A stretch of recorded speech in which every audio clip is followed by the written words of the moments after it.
Hello everyone. SharePoint is a platform for collaboration and content management.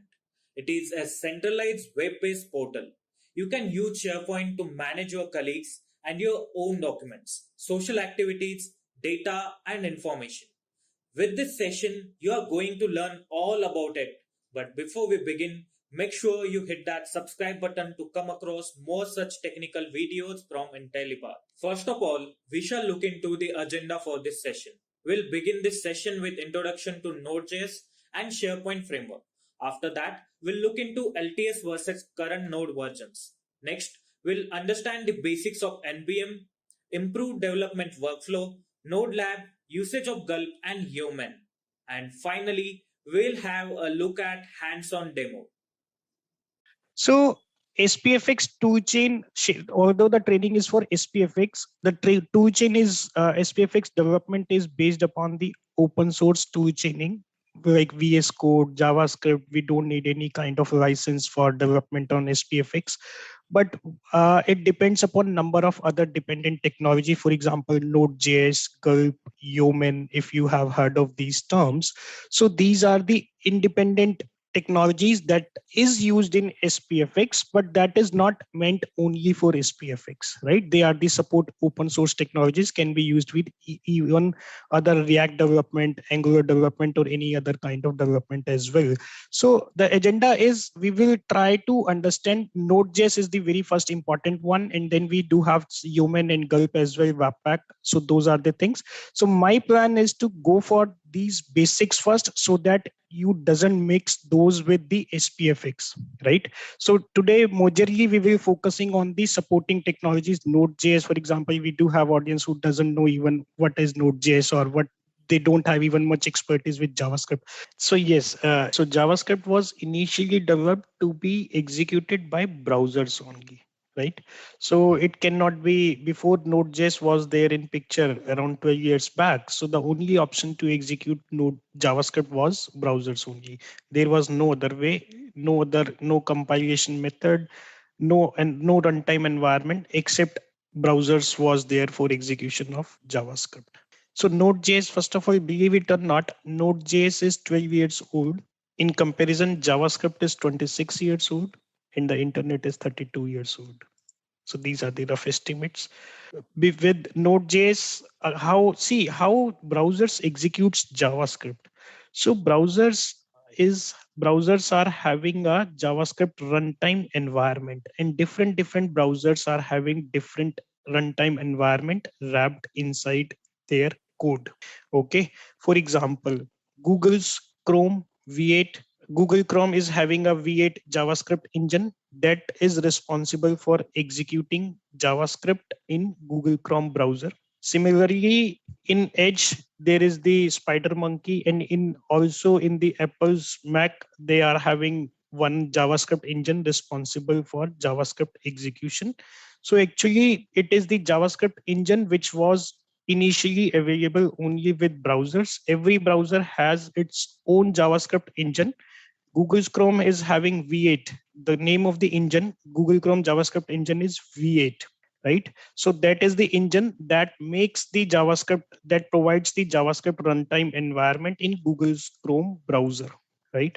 So what is Node.js? So Node.js is a JavaScript runtime built on Chrome V8 JavaScript engine. So V8 compiles JavaScript code to machine code. Okay, so the V8 is responsible for conversion of JavaScript code to machine level code, right?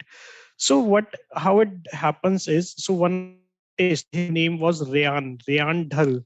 Okay, so 12 years back, what he did, he took out the Chrome V8 engine from the Google's Chrome browser and he wrapped in a C++ application, and that we call Node.js, right?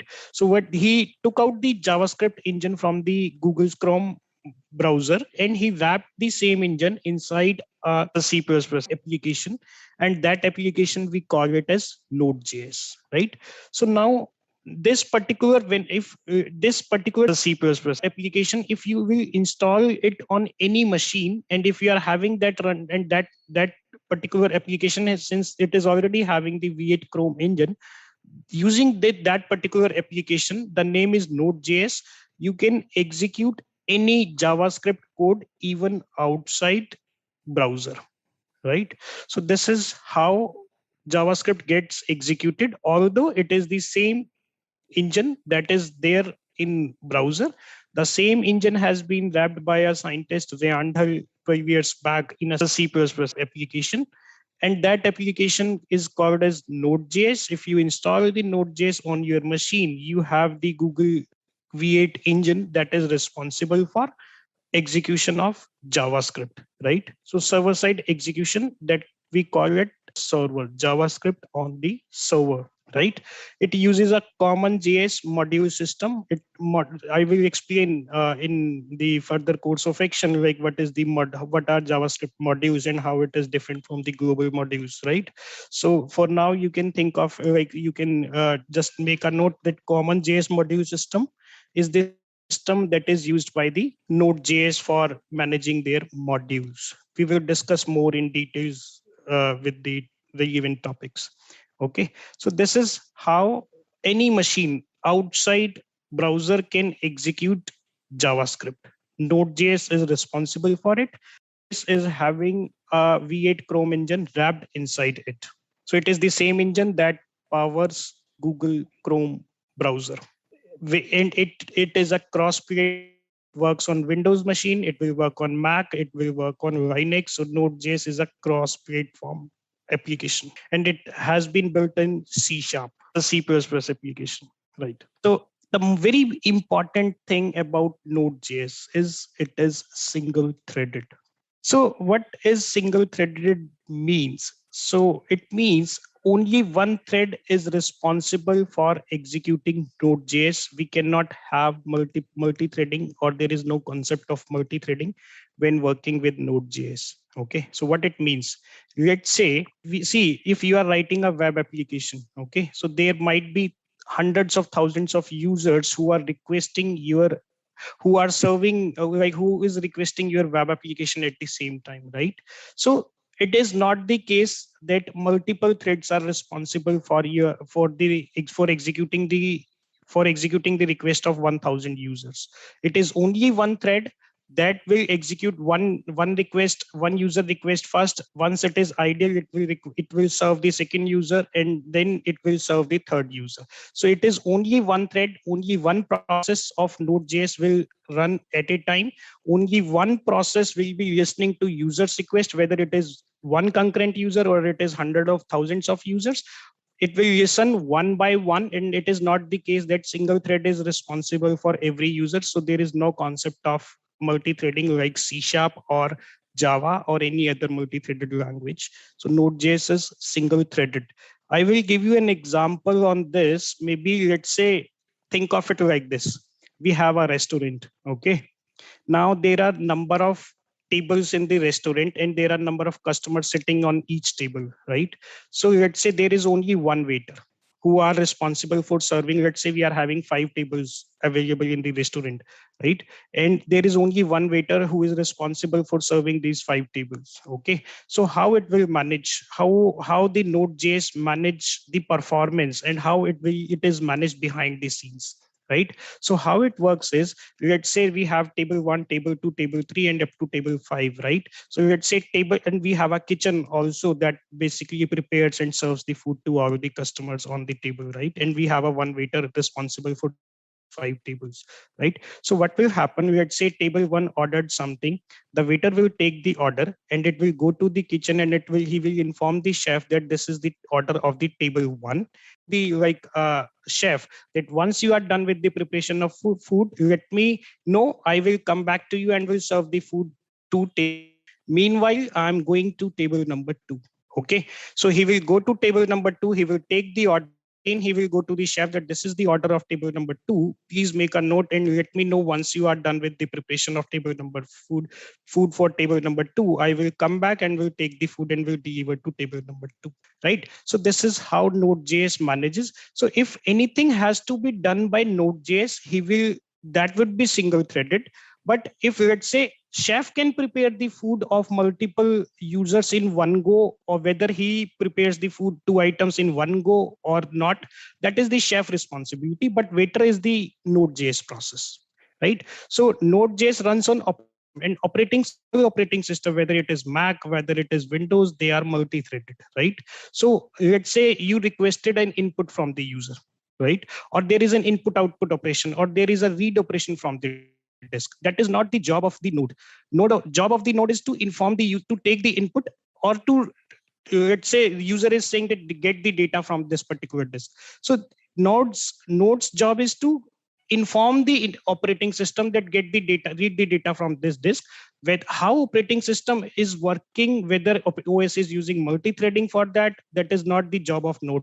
Compare it with the waiter scenario. So waiter's job is only to take the food from the kitchen and deliver it to the table, and take the order from the table and inform the chef, right? So this is the operation of the Node.js. However, operating system, whatever the operating system you are using, they definitely use multi-threading operations for input output, for reading, or for any kind of time taking task, right? So those things are definitely multi-threaded, but Node.js operation is single threaded.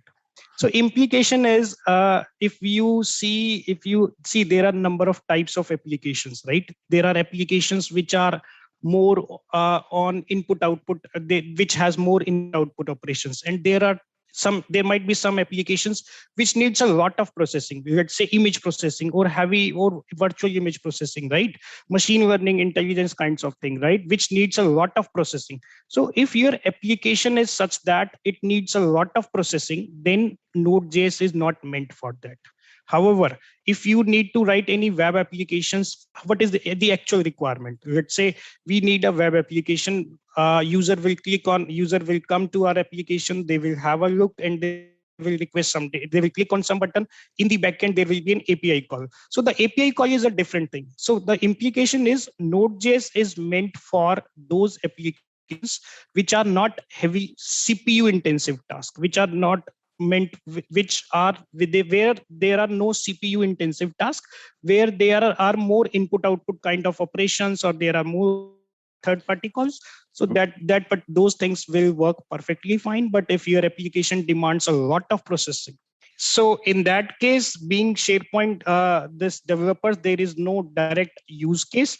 We will not be using, and it doesn't impact us. There will not be Exactly any the point. implication. Yeah, exactly. The idea is we're more interested to learn about SharePoint framework, I think, than about the single multi-thread feature of Doesn't Node.js. make sense. Yeah. But this thing, I want to understand you that what is the beauty, like what is the limitation with Node.js? What kind of applications can be written using Node.js? Okay. Right. So that was the purpose to explain this.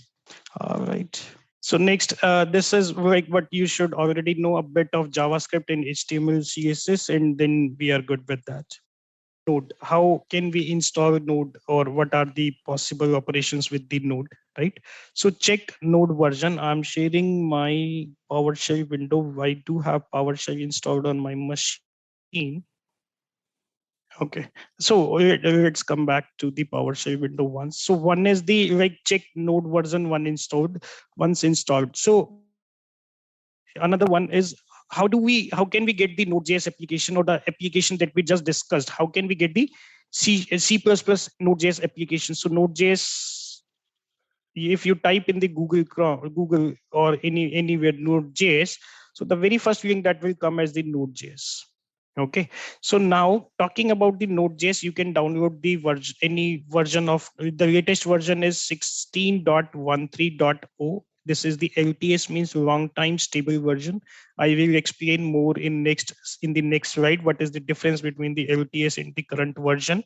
So, but as of now, the latest stable release is 16.13.0. And if we want any previous version, definitely we do have the option. We can click on the other downloads. For example, the latest version of Node is not supported with the SPFX that we will study maybe tomorrow. So the latest version of LTS 16.13, we don't need, it won't work with this one SPFX. So we need to have anything 14 dot something. So we will be using the previous version of Node.js. Okay, so when you will click on here, so you do have the option of previous releases. So click on the previous releases option. So there we can find any Node.js. If we want any specific version, we do have the option to download it.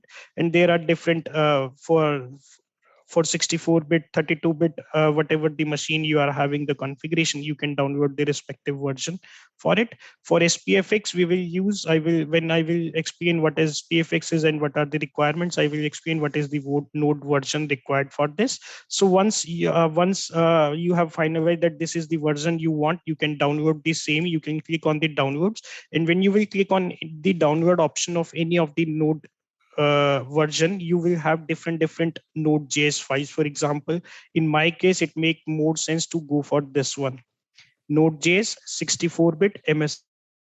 So here are the different versions for Windows machine, for every respective one for your machine, and we can use the same, right?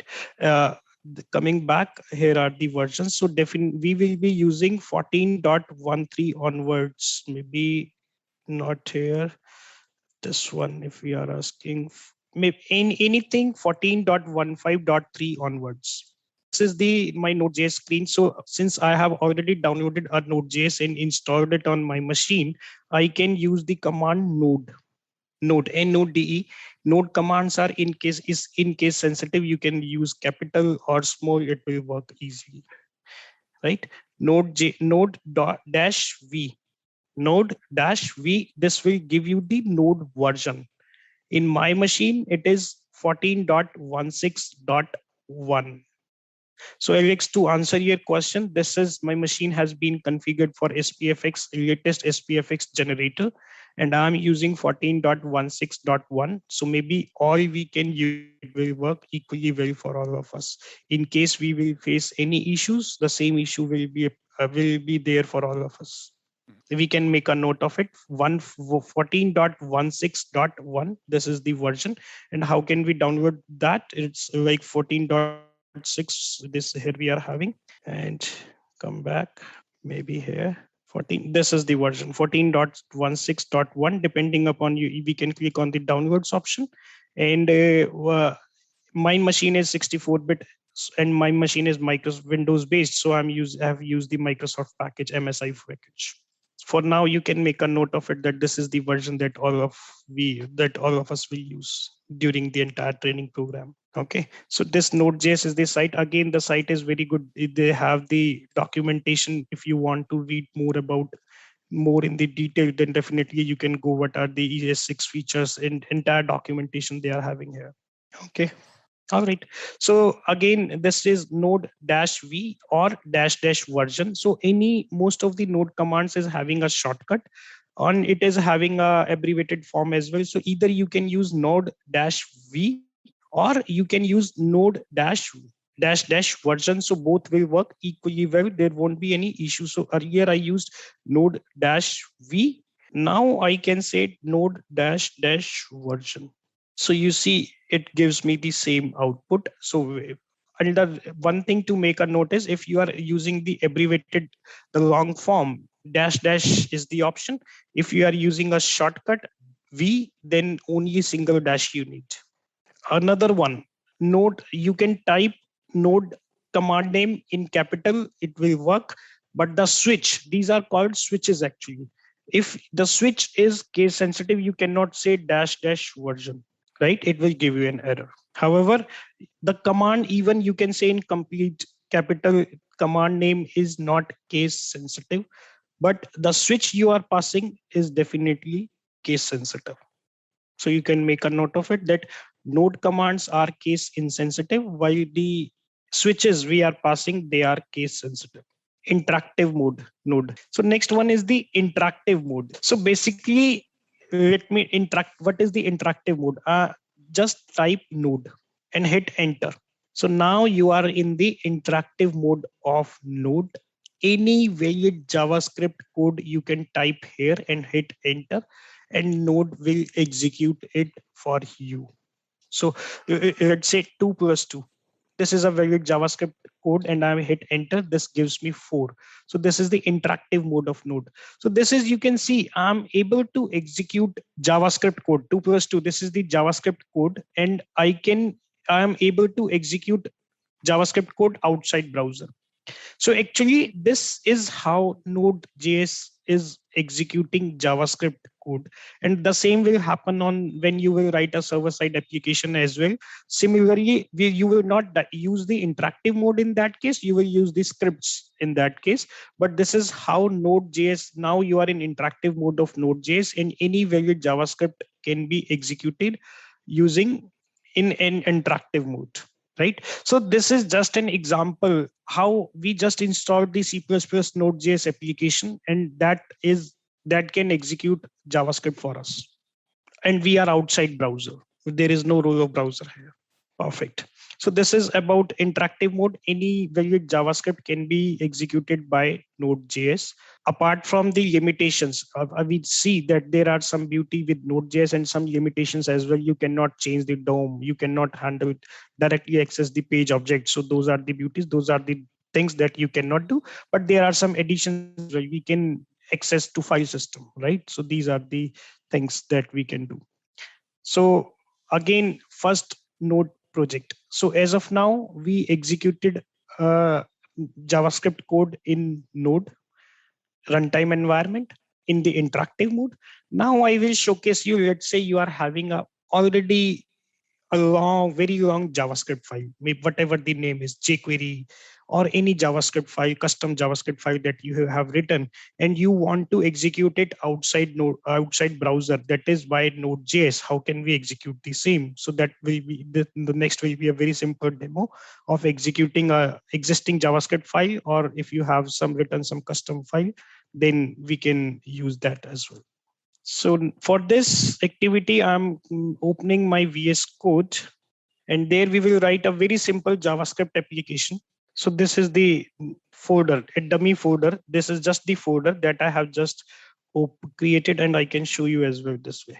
Okay, so I have created a new blank folder, and the name is first Node app. So this just to be about the naming convention of the folder. So although it is not required, but you will always see that the convention with Node projects is to use the small casing when you are writing the folder names. Small casing first dash node dash app. So this is just the best practice or convention. However, you can use any other if you want. Right. I write once you have I do have VS Code, Visual Studio Code Editor installed on my machine. It is a freeware, no license is required for this, even for the commercial purpose. When you have the VS Code installed, when you will right click on any file or any folder, you will see this option of open with code. So I can click on this open with code, and it will open the Visual Studio Code for me, and the selected location would be this particular folder, right? So there we have the option to create subfolders inside the folders or create some new files. So I will create a new file here, and I would say app.js. This is the name of the file, and this is any JavaScript file I can say. And here I'm writing a very simple code function maybe, and it is just what it does, it returns this, maybe it does the sum of two inputs that we are passing, maybe sorry, A and B we can say, and it logs the sum of console.log, and it says A plus B. Very simple method.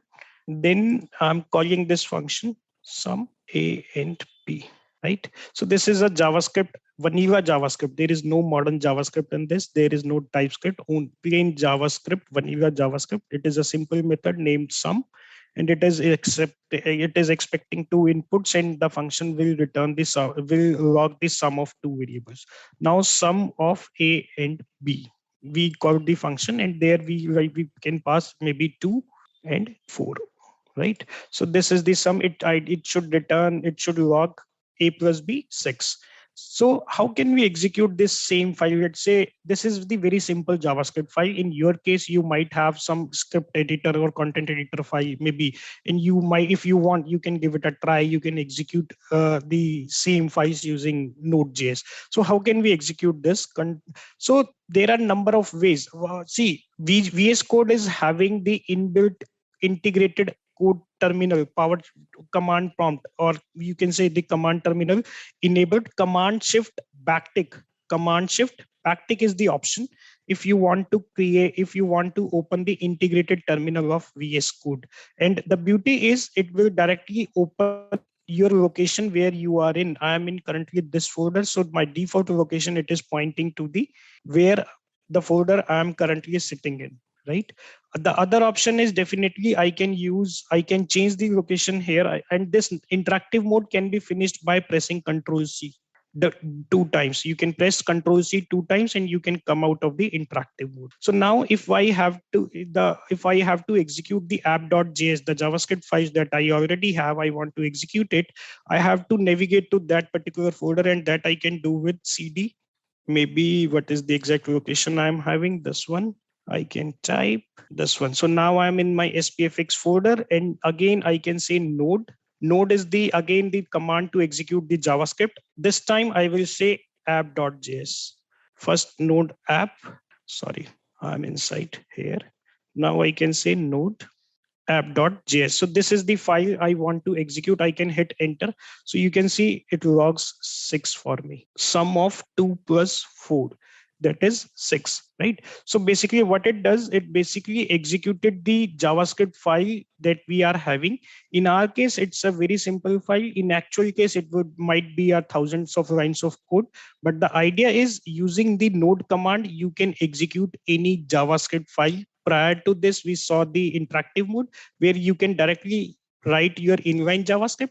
This way, or other way is I can use this one node VS Code integrated terminal, and the shortcut to open is Control plus Shift plus backtick, right? And there also I can say node app.js, the file name, and the same file was the file app.js is executed for me, right? The only difference is if you uses the integrated terminal, you directly lands up in the folder where your file is sitting in, or where you are currently sitting in. If you are using the any other terminal outside VS Code, for example, PowerShell, CMD, Bash, or Commander, you will need to navigate to this particular folder, or you will need to provide the absolute path of the JavaScript file. So next, I will showcase a very basic example, the ability of Node.js to write to file system or to read to file system. Okay, so how can we, or some of the things might not be very clear to you in this case, and those things will get clear when I will go in more detail in Node. So maybe bear with me for some time. If something doesn't make sense, I will point out the things that might not make sense to you as of now. But I will give you an example, a very short demo, like how can Node.js read or write to your file system. Not to users file system, I would say the Node.js can read or write to file system wherever Node.js has been installed. So let's say we are writing a server-side application, then Node.js can read or write to any of the files from that particular server. Okay, so again, this is the file. I am having this. Maybe I can copy this code to my app.js. I'm changing the code of the existing file and replacing it with this. So this constant, I will, as of now, this const keyword might not be familiar to some of you guys. Like const is the modern, coming from the modern JavaScript. I will explain what is the beauty of const over the where keyword that we are having in where. So as of now, you can say const is something for constant, that is not meant for change anytime. You cannot reassign a value to fs if you are using the const, right? So const fs require fs. So I will explain what is fs. So as of now, you can think of like fs is a node module. Okay, so require, this is like importing the node module, just like in any other, if you are having experience with C#, Java, you use in hash include or you use import. So this is the same. We are using the fs module. that comes with Node.js. So this is the module that once you have already installed the Node.js, you are already having this module, and you are importing this particular module in this particular variable, you can say. And this is not a variable, this is constant. And the beauty is you cannot change the value, or you cannot assign anything to fs, right? So this is how we are using constant. Once you are having the fs, this module is having a method write file sync stands for synchronous. Then you can specify the file name. What is the file name you want to provide it as a with extension? In my case, I am saying hello.txt. And what is the input of the file? What needs to be written to be inside the file? That content also you can provide. Again, as of now, everything is hard coded, but it in our case, in actual case, it won't be the direct hard coded string. It might be a text box input, it might be something else that you can write to database, right? So those are the things. But here in this with this particular very simple example, I just want to showcase you that although this cannot be done with JavaScript in the browser, but the same can be executed by the Node.js, and it has the ability to write to file system. So very simple code, just 2 lines. We imported a node module, and we use that particular node module. That particular node module is having a method that you can use, that is expecting the file name and some content to be written, and I'm hard coded both of the options, right? Both of the variables. So again, here I want to execute this, and I can simply say node app.js, and I can hit enter. Okay. So if I come back here, this one, let me show you this way. There we created this, there we created app. So there you can see I created only app.js, but this is the new file that has been created by this particular line of code. Just a quick info, guys. Intellipaat provides full stack web development course in collaboration with ENICT IIT Guwahati. The course link of which is given in the description below. Now let's continue with the session. Right. So if I open this, you can see here is my file on the second screen. So this is the content that we provided to, that we wanted to be written inside the Java, inside the text file, right? So this is how JavaScript is, Node.js is having the ability to read your file system, to read or to write to file system, right? So this is one of the method and one of the module that supports fs. Fs is the module that again I mentioned comes with the node installation. Similar to fs, we have other modules as well. For example, http module, path module, os module that are meant for different purpose. So fs stands for file system, and this is again a core node module that is not a JavaScript module. It comes with only with Node.js, right? And this is the syntax. We will talk more about this next, but this is again, let me tell you, if see, there are 3 kinds of modules in Node.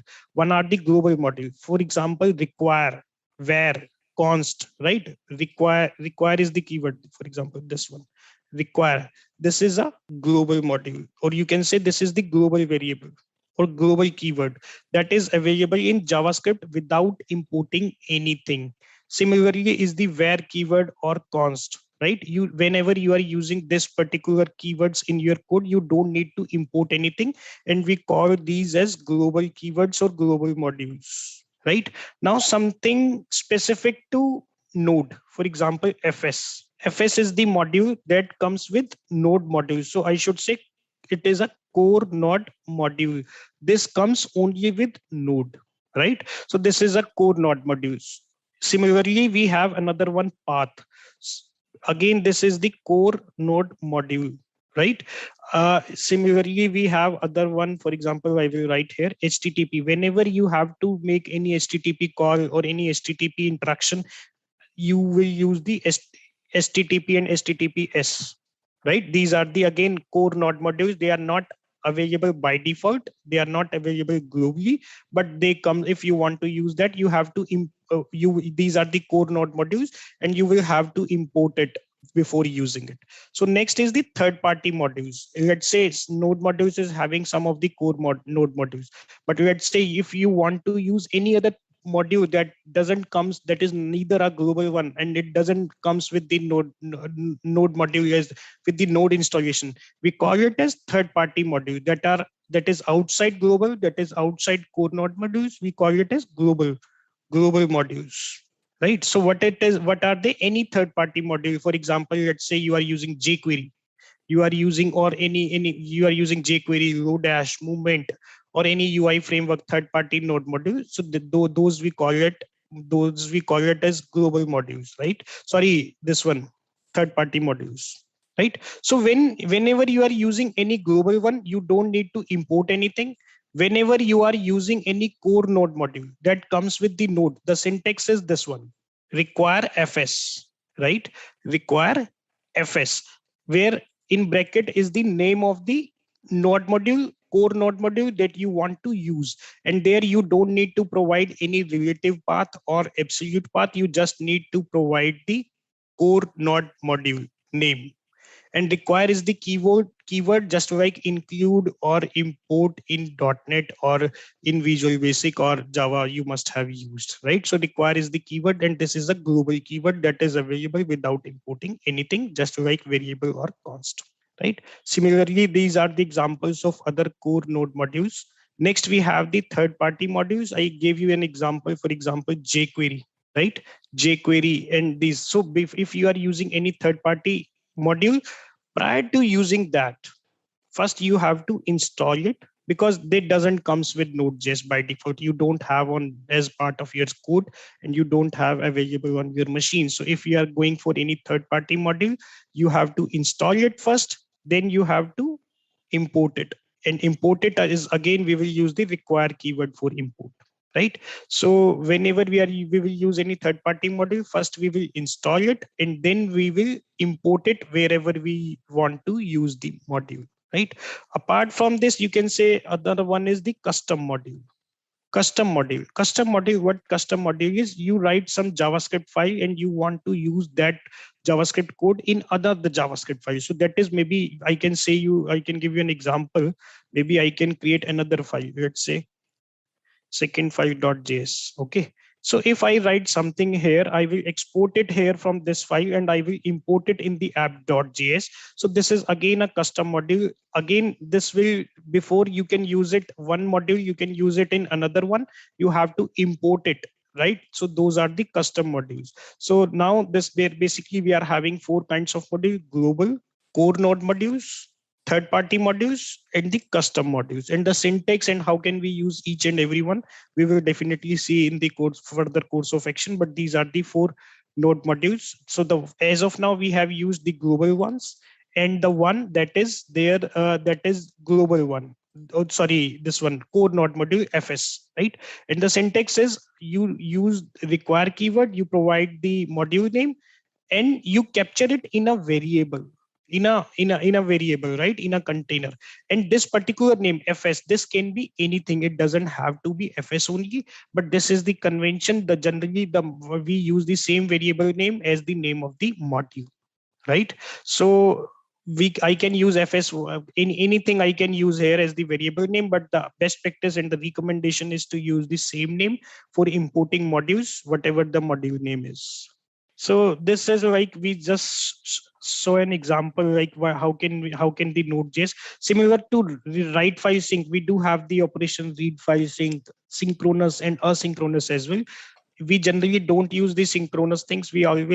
The best practice is always to go for the asynchronous approach, but to simplify the case, I just use the synchronous version. But the best practice is to always go with the asynchronous things. And the reason is, again, Node.js is single threaded. If you will make it synchronous, it will wait for the operation to complete, and the next user will keep on waiting, right? So this is again a very simple example. Coming back to our presentation. Okay, so we just saw like writing to file system. Next, I will showcase you how can you debug a Node application, right? Let's say you are having you want to put a breakpoint. So again, a very simple one. I'm removing this one. Everything I'm removing, the one that we have entered. So simply you can put a breakpoint. Okay, and there you can go to the run and you can say start debugging, and you can choose maybe this one, Node.js, right? So now you can see the command is the same that we provided, but if you look at the terminal here, so the command is the same, node.exe or node, it's the both are the same things. And they provided the file name. I just clicked on the F5 or the debugger. So now again the debugger has stopped here. Now again the same control you are having, step into, step over, or anything. So simply if you have a large JavaScript file and you want to debug it using Node.js, you can put the breakpoints wherever you want, and you can simply say run or hit. You can maybe hit F5, and the breakpoint will be hit. It will hit the breakpoint. So this is how you can debug your JavaScript file using Node.js, right? So this is how you can. Here are the shortcuts: step over F10, step into F11, right? So these are the same shortcut that we used even in Chrome or any other this debugging environment, right? So for again Shift F5, I can say to stop debugging, right? And also one thing I forgot to mention, I'm again pressing on F10.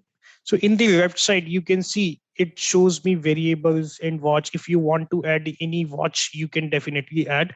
During the debugging, it will showcase the watch variables or watch that you want to enter. And by default, it is showing all the variables that you are having. These are the local variables and these are the global variables. So you can, if you want to track the value of a particular variable, you can add as a watch there, and when you hit go to next breakpoint, and you can watch the value of the variable in the left window. And this is again the call stack from where the function is getting called on the left side, right? So all these things can be tracked easily in the VS Code again. Okay, so next is the used widely. What is the use cases of Node.js, right? So used widely for writing build processes and utility script apart from JS and running on server. Okay, so Node.js, as we see that it with the help of Node.js, we can even execute JavaScript on any machine, maybe server or maybe your personal machine, right? You can execute JavaScript. So what are the areas where Node.js can be used, right? So with the very first one is Node.js can be used for writing web applications, right? I will showcase you a very simple example just for the knowledge. We will not use in SPFX in SharePoint, but this just to showcase the ability of Node.js, so you have a clear picture what Node.js can do, right? So Node.js can be used for writing web applications just like ASP.NET, Java, or any other server-side language. With Node.js, you can use JavaScript to write server-side application, and outside Node.js, it is not possible to use JavaScript for writing server-side applications. So this is the one use case. The second one is Node.js. Again, just like the C#, Node.js can interact with external applications. For example, using Node.js, we can fire the HTTP calls to database systems, to third-party systems, or to any other system you can fire, and you can get back the response. For example, let's take a very simple example. You wrote a Node.js application, server-side application. That particular user will hit your server-side application, and that particular Node.js application can interact with any number of external systems. That is just like the C# application do. It interacts with the database system, it interacts with the application server, it interacts with the other servers, right? So Node.js can interact with external system, it can connect to databases, it can be used to validate the user's input. For example, let's say you provided a form to the user, their user is supposed to fill up the form. So definitely we will have client-side validation on the form, but since Node.js is server-side, Node.js in itself, you can have the backend validations as well using the Node.js, just like you have in the C#, that this field should be mandatory or this any kind of validation you want. So Node.js can be used for having the server-side validations as well, right? Or the third point you can see for running server. Yes, I will give you a very small example. How can you create a Node.js server? 2 lines code again. You will hit the server from the browser, and your request would be served. So we can use Node.js for creating a server, right? For writing web applications, and even in return we can return to user any HTML, any database, any data from the database we want. So this is one of the application, and that is the server side use of Node. right? Server-side use of node. The next one is the very important that makes more sense for us in the context of SharePoint is the build process and utility tools, right? So I mentioned that the use case of Node.js is the very important one is execution of code that we just see in such an example in the interactive mode, and we also debug the JavaScript inline JavaScript code and the external JavaScript file we just saw the examples, right? So next, the second important use case is the writing build processes and utility tools, utility scripts. Now, what does it mean? If you guys have worked on any of the front end application or the client side application, right? So talking about the JavaScript, apart from writing the code, we do have the requirement of bundling the JavaScript files, right? We have to bundle the file for shipping from development to production. We need to bundle the file. The next one is the minification. We cannot, the code that I have written, right? This one, so this code is very any this is not the code that we written, or maybe this one, this is the code, right? So this is the code. So this code is having lots of spaces, and it might be, it might take some maybe 10 kbs or something. But when we ship this particular file, when we ship this actual file to the production, we will not ship it as is. It needs to be minified before we ship it to the production. What minification will do, it will remove the blank spaces, right? It will remove every blank space, and it will even change the variable names. It will use a single letter for the variable name just to save space. The reason is the JavaScript code will need to be executed by the browser, and if the files is having the large size, it would take more time, it would take more bandwidth to transport it from server to the browser. So that to avoid such kind of things, the minification process is required. I hope you all would be aware of what is the minification process. So this is how the minified file will look like. Not exactly this one, even it will remove the spaces just like this, where whatever space is not required to save the space, right? So this is the process that needs to be automated. This is one of the example. Next one is the images needs to be bundled. CSS, if you are using TypeScript is a high level language that needs to be converted to JavaScript. So browsers don't understand TypeScript. Browsers understand only JavaScript. If you are using TypeScript during your development, it needs to be converted to JavaScript, and it is your responsibility when you are shipping your code from development to production, you convert it to JavaScript first. Although you during development you use TypeScript, but TypeScript is not understood by the browser. Any browser don't understand TypeScript. Browser only understand JavaScript. So although you use TypeScript for development, you will convert it first to JavaScript, and then only you will ship it for production, right? So these are just the examples. Bundling to JavaScript. SCSS is again a preprocessor, just like TypeScript. SCSS is the superset of CSS, right? So SCSS, if you are using SCSS for writing your styles, needs to be converted to CSS before you ship it to production, right? So those are the things that needs to be done. So in our case, we would be bundling our packages, we will minify our files, and the other one is the merging. Bundling means merging. Let's say, as of in our case, we use two files, app.js and the second file.js. So in actual, there will only be one bundle that we will ship to production. We will not serve these many files. In actual project, there may be hundreds of small files, and during production shipping, you will not move 100 files. We will move only one bundle, right? So this is, if you are, or most of the guys are coming from the .NET background. So the project, when you are in the solution explorer, you right click on it, you have the build option, you have the package option, right? So this is exactly the same thing. Number of things happens behind the scenes. So Node.js, and the reason for writing such kind of utilities with Node.js is the Node.js has the capability to interact with your file system. It can read the file from your system, convert those files, minify those files, merge those files, minify those files, convert TypeScript to JavaScript files, and even can rename the files. Anything they can do, and they can provide the bundles to you, right? So we will write Node.js, and we will ask, no, hey Node.js, please read my these files, minify these files, and do these operations for me, and at the end give me a package. I will deploy it to production, right? So for automation of such build requirements, build pipelines, we will use the Node.js, and that is the use case of SPFX. We will use Node in SPFX. That is the only use case of Node you can say, apart from managing the third party packages that I will demonstrate. How can you use the third party libraries or packages, right? So this is the important use case. Again, same is the case with the React development. Forget about SharePoint, SPFX. If you are writing any client side application using React.js or any other JavaScript framework, maybe Vue.js or AngularJS, Node.js can be used for any kind of building, packaging, minification, conversion, those kind of things. You can use Node.js.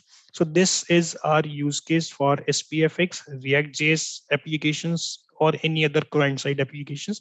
This is the use case. In this case, we will not be using Node.js as server-side applications.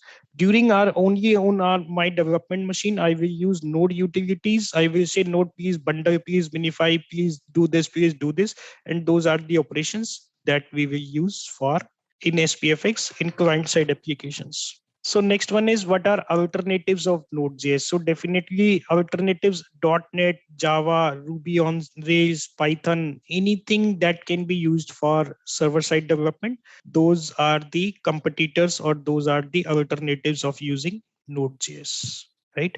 And then the very last one is the node, which says node commands are case sensitive, but arguments or switches passed to node commands are case sensitive, right? So just like we saw an example, node dash dash version, where v has to be small only. Node can be anything small, capital, one small, one capital. Command name can be anything, but the switches are always case sensitive, and they are small. They generally starts from the small case.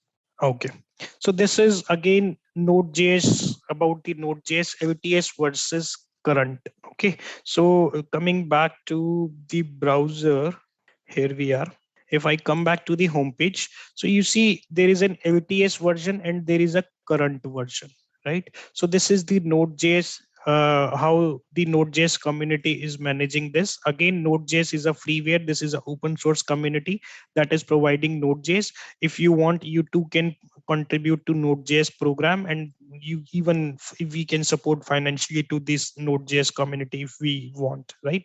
So this is from the Node.js community that they are managing basically two kinds of version, LTS and the current version. So what it means, LTS stands for the long-term stable version, and the current stands for the version which is under development. Okay, so they will keep adding new features to the current version, and this LTS is the long-term support. Node.js community will provide the long-term support for this. They are responsible if something is getting broken, you can raise it, right? If you are using the long-term, so usually long-term stable version. If however, if you are using the current version, they have only some time of support that they provide to the current version and not very long support. I have some like collated some of the points that are differences between the LTS and current version. So first of all, Node.js releases a major version after every 6 months, allowing breaking changes in every April and October. So in every April and October, Node.js is releasing a major version that may break your changes, that may break your development. Let's say you developed something using a prior version of Node.js, and if you have a new version, they are not responsible if like it might break your customizations, right? So every 6 months in April and October, they are releasing a new version.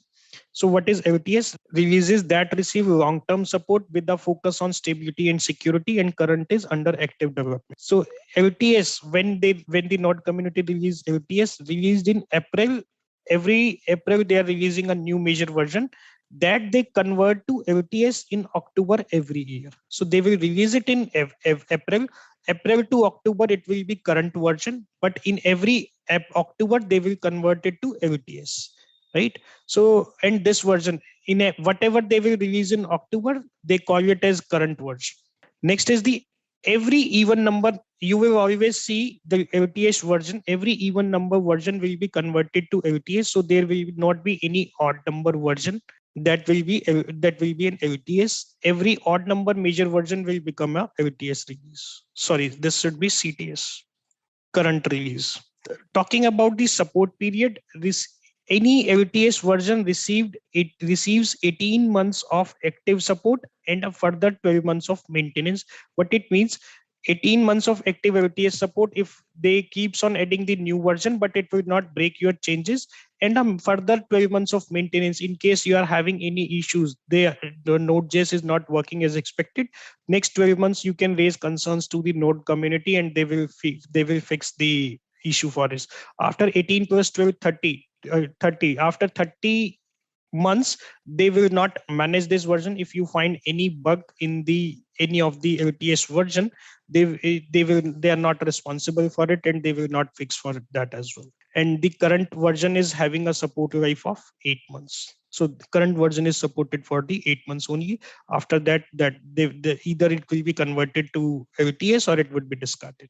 Right. So this is just for the understanding what is the LTS version and what is the current version. The best practice is to always use the LTS version because it has a long-term support provided, and the same has been for any kind of production workloads. Only LTS is meant for. However, during the development for testing out the new features, you can go for the current version as well.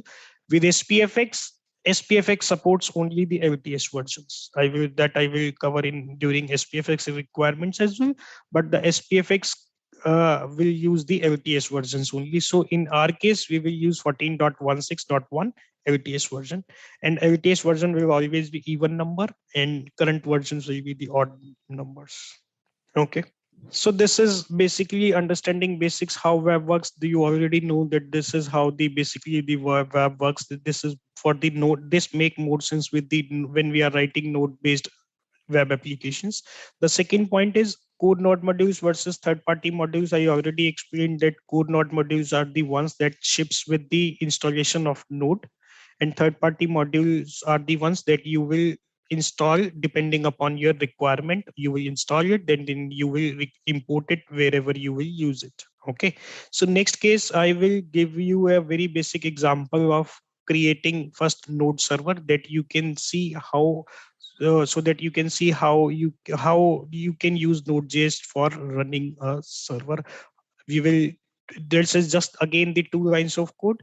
We will create the server, and you will hit a request from maybe from Postman or from Chrome, and you will get a response in back, right? So this gives you an example. This will give you an example how Node.js can be used to run server-side applications, web applications, or the how basically the web works, the client and server architecture.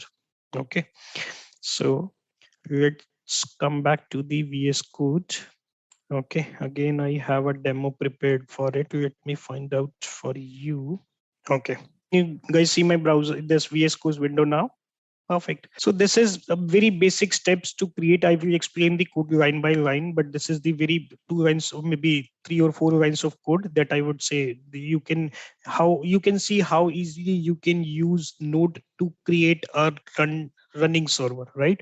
And if you compare it with any of the .NET or Java, you can think of like creating a, so if you have a similar requirement of having the client architecture kind of requirement while working with C#, you have to go to the IAS, then you will create a new web application. First you have to install the IAS, right? You will grab a hardware, you will then install the IAS. After that only you can create a server. With Node, it is very easy. It's just 2 lines of code. You can get a running server, right? So it is having a Node server is far more easier. No cost incurred, no time incurred, and nothing needs to be installed like IAS or Apache or anything. No server side components needs to be installed. Just 2 lines of code will give you a running server, right? So the very first line of code, constant HTTP. Again, this is the HTTP core node module that comes with the node itself, right? So it's not a third party, it's not a custom, it's not a global one. It comes with the node module. It comes with the installation of node, right? So this thing I'm commenting for now. For the next lecture, I can say, and this one I'm uncommenting. Okay, so just do one thing, you can select the portion whatever you want to comment, and you can simply say control plus backslash to comment or uncomment, control plus backslash to toggle the comment. It can be a single line, it can be multiple lines, right? So this is a function, I would say. So this is the first line, we imported the http module, and next is the this one, http dot create server. Earlier we used fs dot write file sync for writing the file. So here we are using this http module, and this http module is having a create server method. That create server method is expecting an input, and this input is an event listener. Okay, so I will explain next. Like Node.js is an event driven or event, Node.js is having a concept of event loop. So basically what happens, for everything Node.js is having an event. So let's say whenever user will access our application from the browser, we will register one event in the server, and that event will get executed for every request by any of the user. So this is basically http dot create server. We are saying, hey node, please the create server, and this is the listener, this is the event you have to execute whenever a request is coming to you, right? So this again, this will give you, as of now it is not loading, I need to like this will give you intelligence as well. When you will hover on http dot create server, sometimes it doesn't gives you intelligence. In this case you can delete your temporary files, or you can restart your machine. It will give you intelligence as well, that what is the input and what is the this one, what is the, like what is the inputs, or what are the events, or what are the input the particular method is requesting for, right? And even the Node.js is having a great documentation on each of the core node module. How can we use the node module? So if you want to look into any more details for create server fs.write file sync, you can always go check the nodejs.org documentation, and there you will find what are the overloads of this particular methods and what are the inputs it is expecting. So like I'm saying that this particular create server is expecting a. Just a quick info, guys. Intellipaat provides full stack web development course in collaboration with ENICT IIT Guwahati. The course link of which is given in the description below. Now, let's continue with the session. Listener, right? And this listener, either you can hard code it directly itself. I have written a custom, I have written another method, right? And this is the request listener. The name you can say anything, and the inputs are request and the response. So request is the object that user will send from the browser, and response is the object that you need to pass to the, or the Node.js will pass to the browser, right? So these are the two things. So whenever a new request will come from the browser to the Node.js server, this will be the method. Whatever you write inside this particular listener, this particular event will get fired, and whatever you write here will get executed for each and every request one by one, because the Node.js is single threaded, right? So once you have created, I will explain this what actually we are doing here. So this is create server. Server, next is the, they here we have created this server. Next we are saying server dot listen, that please keep listening to the request. We want to keep the server live, so this is the method to keep the server live. Server dot listen 3000, we are saying on port number 3000 the server should work. You can even provide the server name if you want. For example, by default it is localhost. In any case, in other case you want to provide the server name, you do have the option to provide the server name as well. I'm providing only the port number, right? And then you have the method that this is the, once the server has started listening, this should get executed. So you can provide a callback as well. Once the server has started listening, this should get executed, right? So this is again one time would be executed once the server started listening, and this code will execute every time whenever there is a new request, and this code will be executed only whenever, only in case there is a request. Let's say if we are executing this particular JavaScript file, right? And there is no request, this particular code will not be executed anytime, right? So let me do one thing now. This I can say terminal. And there the file name is server.js. I can copy it where I am here in the file system. First node app, I'm copying the code and I'm changing it here. Okay, so there is the code. Now I'm saying node app. This is the one thing. Let's comment this one very basic thing and comment this thing, right? So what we are doing in listener is we are just logging the request. What is the request coming from the user? We are just logging. We are not providing any response to the user. We are not doing anything in the very basic listener. We are just logging the request from the user, and we will analyze what the request is. How does the request looks like? Okay, so now I'm executing my code. Again, the code execution is node./app.js. I hit the server. I hit enter. So you see, it pointed out node server started on port 3000. So whatever I have written here. So this is the code that I want to execute once the server has started listening. So basically this event can be used if you have some pre-configuration, if you want to have some pre-initialization kind of thing, you can do this before it starts listening to the request. So that is in my case, I'm just printing, I'm just giving a message to the user, and you will see this kind of message in lots of React applications, Angular applications, and the SPFX applications. There you will get such a message that the development server has been started on port this. So this is how actually where they have, this is the event they have utilized for. If in anyone you have faced, if you have anyone you have used this or seen such kind of message earlier that the development server has started on port. So this is the event they overrides.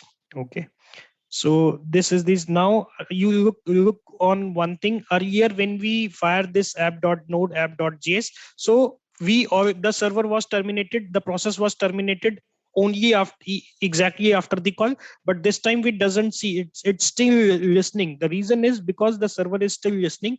We have the server is live now and it will listen to every request that we will fire.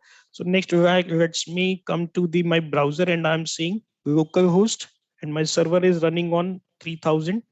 I'm hitting enter, right? So we are not getting any response because we have not written in, we have not responded with anything. However, you can come back here in the node and you can see here, this is the request. What we did, we logged the request coming from the user. So we can see here what is the request that user has sent. I'm increasing the window size here. Okay, so let's analyze what is the request coming from the user. We just logged it on the server, right? So you can see this is this how complex is the object. This is the message when we started the server, and this is the incoming message. This is the request that is coming from the user. So it has these many things. What makes sense to us is maybe socket connecting these are the requests that you can use. Event listeners, writable objects, allows server, makes header size, server parser, this one URL, add listener, this some of the things. HTTP version measure, which HTTP version has been used. This one is important for us. Headers, right? So these are the headers that the browser has sent to us, right? So headers, what are headers? Headers are basically the metadata of a web request. Headers are always there with any request. Whenever you hit google.com or any other web application, there is some metadata associated with the request and response as well.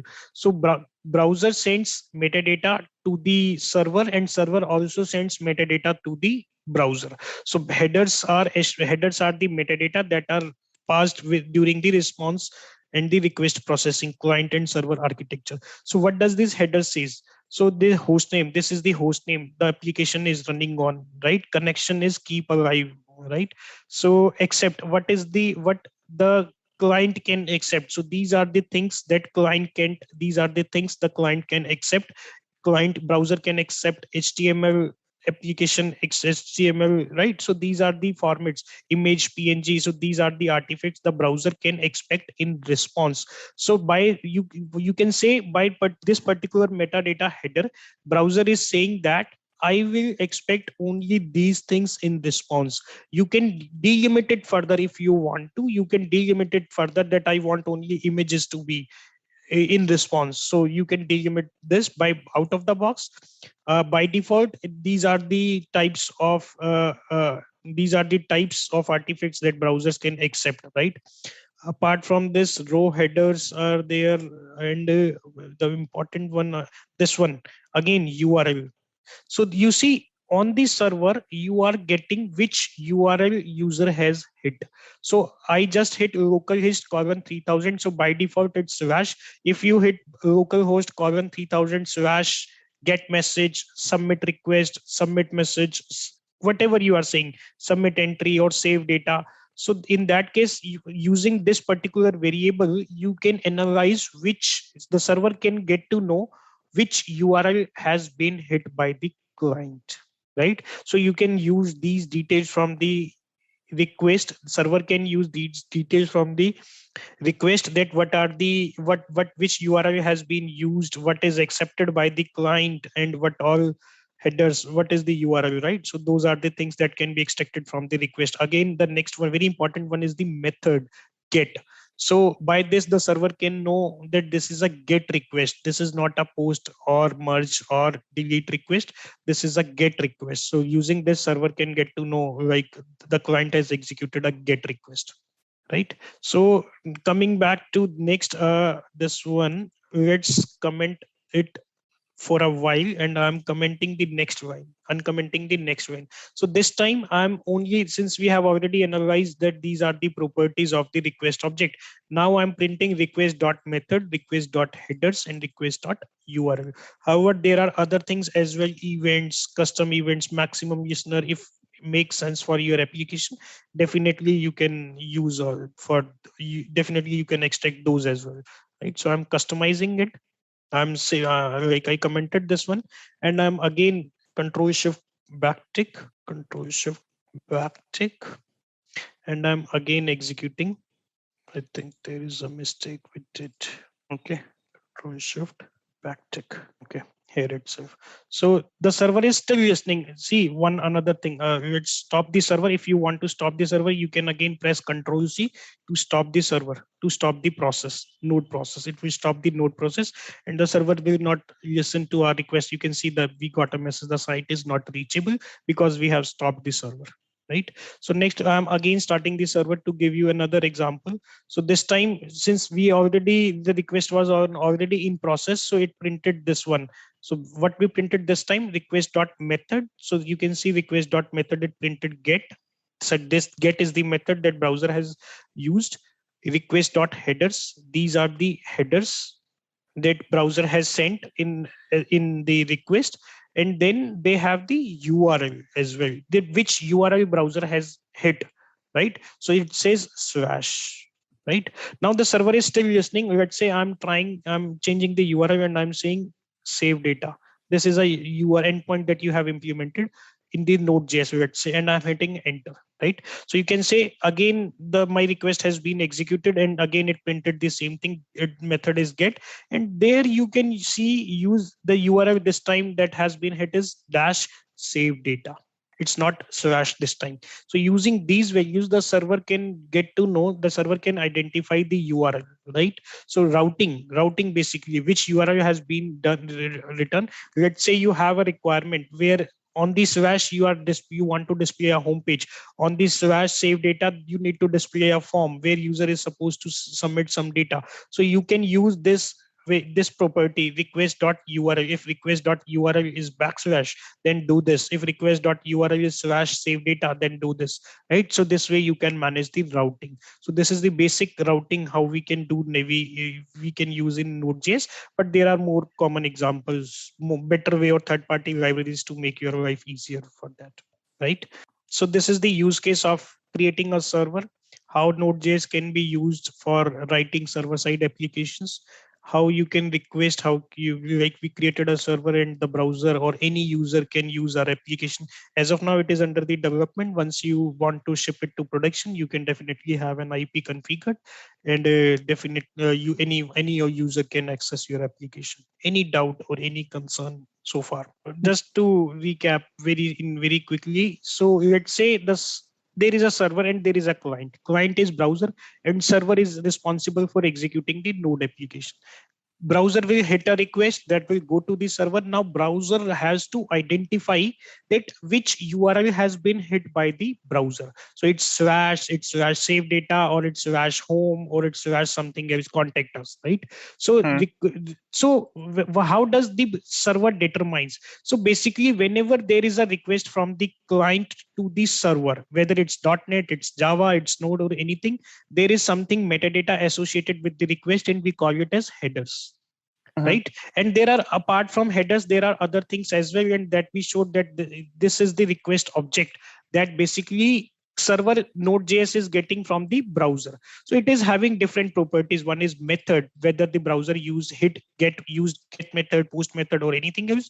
And indeed dot headers, what are the headers that has been sent in the request, and the request dot URL, which request has been executed by the browser. For example, let's say you are implementing a API using Node.js. Okay. API, right? REST APIs that can be easily implemented using the Nest APIs. REST APIs can be easily implemented using the Node.js. So there might be different endpoints that you want to. For example, you want to, let's say you are writing an employee specific Node APIs for managing the employees. You have one endpoint for get employees. You have second endpoint for submit employee data. You have third endpoint for updating employee details, right? So those are the URLs. And using this, the server can determine which URL, which endpoint has been hit by the browser, right? Very quickly, another example, let's say this one in the browser itself. I'm, instead of this save data, I'm trying to hit another endpoint, maybe get data. Okay, I hit enter. This time you can see it told me that server came to know that the slash.get data is the URL the client has requested for, right? So using this, basically you can do something like, for example, if by default is the slash is the URL that has hit by the browser, you have to serve the home page.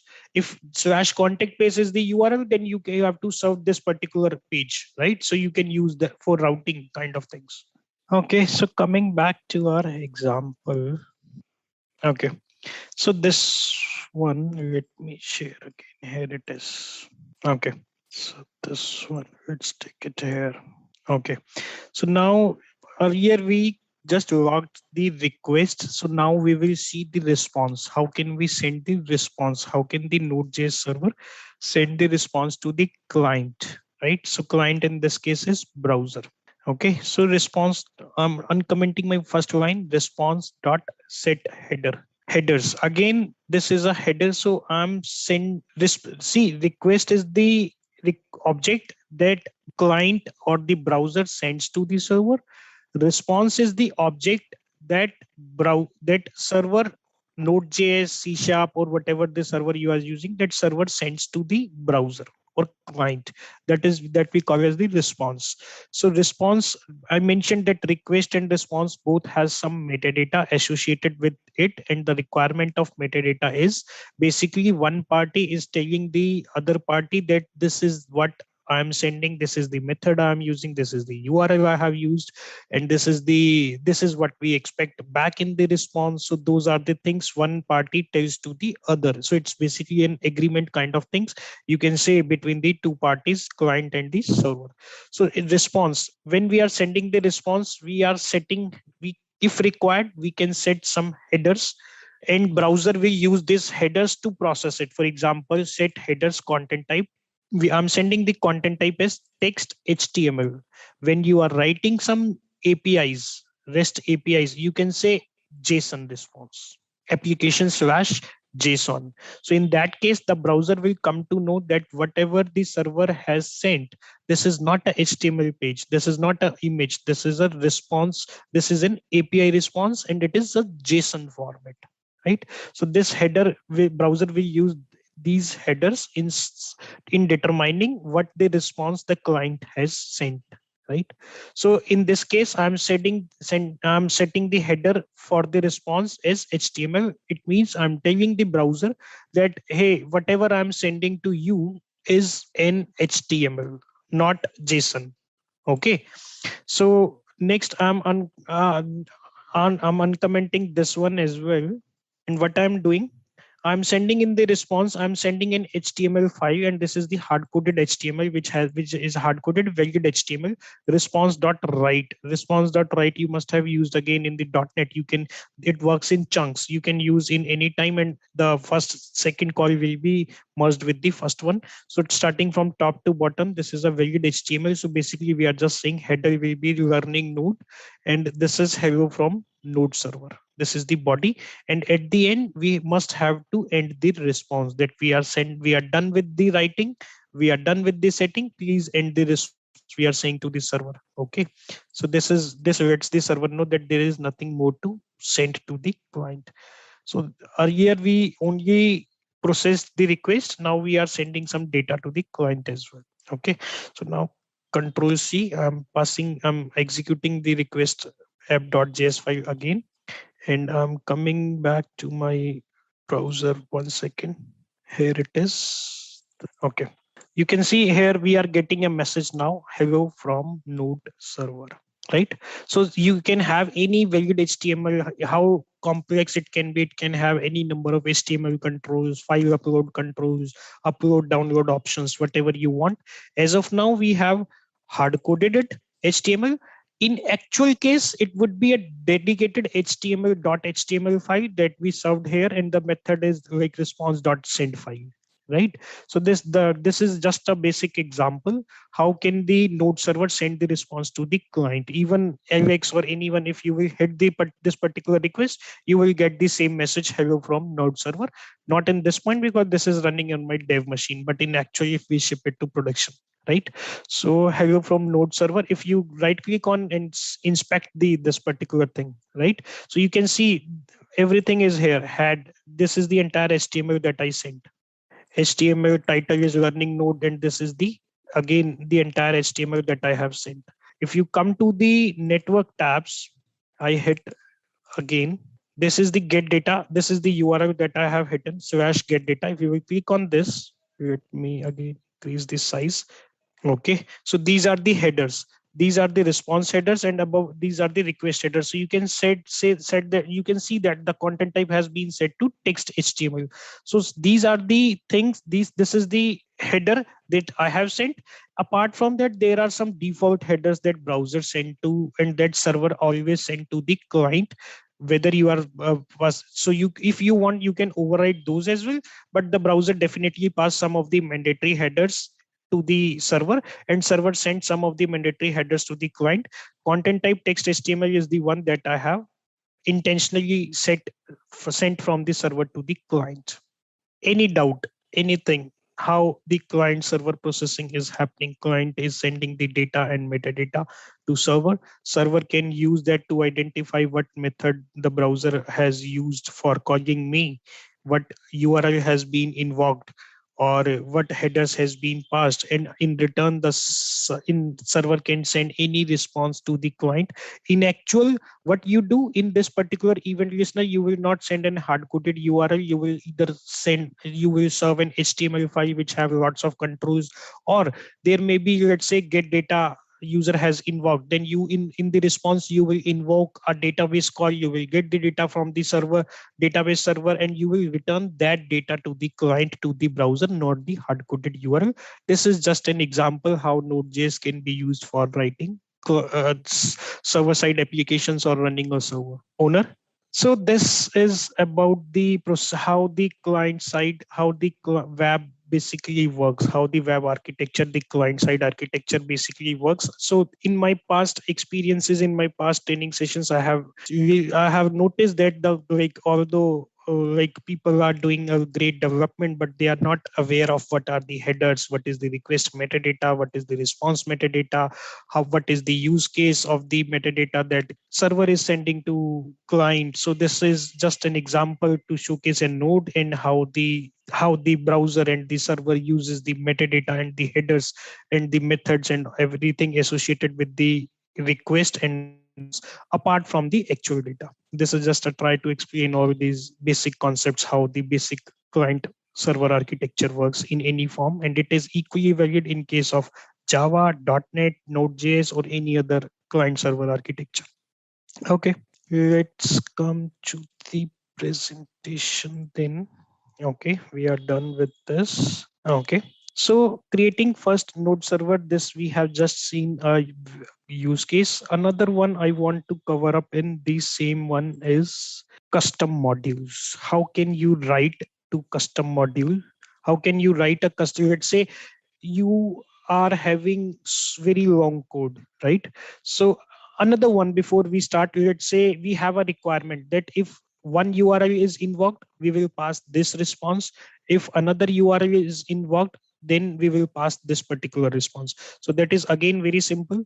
You can simply say if request.url is backslash, then this should be the response. Else if, maybe I can copy this itself, request.url is get data. Okay, then maybe I can say here get data is invoked. Perfect. Okay, so this is just as you can analyze it without running even that if the URL would be this is the response that server will send to client. If this is the URL that has been requested or that has been invoked by the client, then this would be the response that will be sent to the client. And I can just for the testing purpose, I can execute it and we can come back to the browser. And let's say if I'm hitting get data only, so I'm getting a message hello from node server. And if I'm hitting this one, so I'm getting get data is involved. So this is how, depending upon the URLs, you can process, you can send different things, and you can what make how the server can identify what has been requested by the client, right? So this is how we can manage. Okay, so the next we will talk about how can we write any custom modules. Let's say now we are having 10 or maybe 50 URLs that we have to manage. So this if else tree will be very long and this file will get very long. So the best practice is always to segregate the code, to have the unique special dedicated purpose code file. For example, this file name is app.js. In ideal case, this file name should have the server.js name, which basically says which is meant for creating the server, and it should not have any other thing in this particular file. So generally, ideally, we should outsource this request listener code to another third party file, and we should call it maybe like I'm creating a new file and I'm saying router. How we are managing routing for this, but slash route, we have to serve this. For slash get data, we have to serve this. So we can have another file router.js, right? So I can copy the entire code here. So this one, and I can say control X. I could cut it from here and I pasted it here. Okay, so request listener, and this is again done. So now this is the code. This is the method. This the event listener I have exported to a dedicated router file. Router, as you must understand, you would be having the idea, right? Routers are basically how the different routes application in managing. In case of web application, it means different URLs. In case of node APIs or REST APIs, it means different endpoints that API is supporting. Okay, so I have outsourced it, but this as of now we have just outsourced it. We now this application directly cannot use it. The reason is, before what we do is this router file should first export it, and then the one that wants to use it should import it. So what is the syntax? How can we export is, we can simply say module dot exports, and you see that intelligence is coming up for me. And I can say the method name. What I want to export is request listener. This is the method I want to export. What you can export in Node is you can export a variable, you can export a method, you can export a complex object, you can export a JavaScript object, anything you want. And you can export a complex object, anything you can export. There is no limitation. In this case, I'm just exporting a simple method, a listener. Okay. In technical terms, this is just a function. In our case, in case of server, it means a listener event. Okay, so this way now module.exports, I have exported this. So one thing is done. Now it's the responsibility of app.js to import this file before app.js can use it. Now what is the syntax? Again, the syntax is same, but only with one thing. We can name it to maybe this one, for custom modules, since this is router.js, what this is a custom node module that we have implemented. So we discussed about the modules. There are global modules, there are core node modules, and this is the third one, custom node module.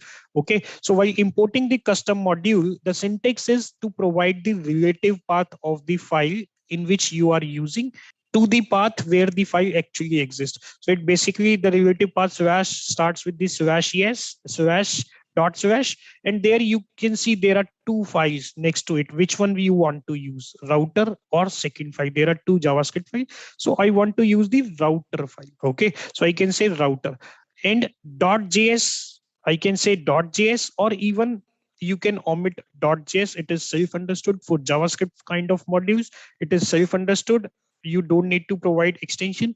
However, if you are importing any CSS module or any other TypeScript mod or any other module, then you have to provide the extension as well. If you are importing an image, then you have to provide the extension. For JavaScript files, you can omit the extension. And the name, right? So name, you can, again, this is the variable I mentioned you earlier, that you can provide it any name. However, we can say router. Okay, so for whenever you are importing any custom module, you do need to provide the relative path of the module name. And this one here, this is the module name, but this is the core node module, so we don't need to provide the relative path. This is our custom module, so we need to provide the relative path here. Okay, so next I have to use this router. This router is the method, maybe I should say request listener to this. In our case, this is meant request listener. I have imported the listener from here. So now instead of create server, this object we passed to this method http.createServer. This reference we pass to this particular create server method, and now it will I will execute the file again, and you will see it will work exactly the same node server running on this.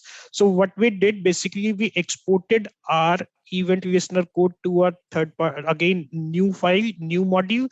We exported the module this way, and how we imported the module, this, since this is a custom module, again the keyword is same, but it needs a relative path URL. The extension you can provide, it will work, but for the JavaScript files you can omit. So this is how you can export. You can write a lot of custom modules, node modules, and can import those in your file. Just a quick info, guys. Intellipaat provides full stack web development course in collaboration with ENICT IIT Guwahati. The course link of which is given in the description below. Now let's continue with the session. In wherever you want to use it, you can import and export. Let's move to the next one. So this is, we discussed, like the point to explain this is not to explain the routing mechanism, just to explain how can you segregate the code, how can you manage the code in different files, and how can the node modules be imported and exported from one file to other, so that whenever you see any third party code, next time you use any plugin and that is having require keyword, it makes sense to you, right? So that is the idea or intent behind this demo. Okay, Node.js. So first node first server, we see that we created a server. Next one is the Node.js event loop. So what happens, basically Node.js is using the event loop.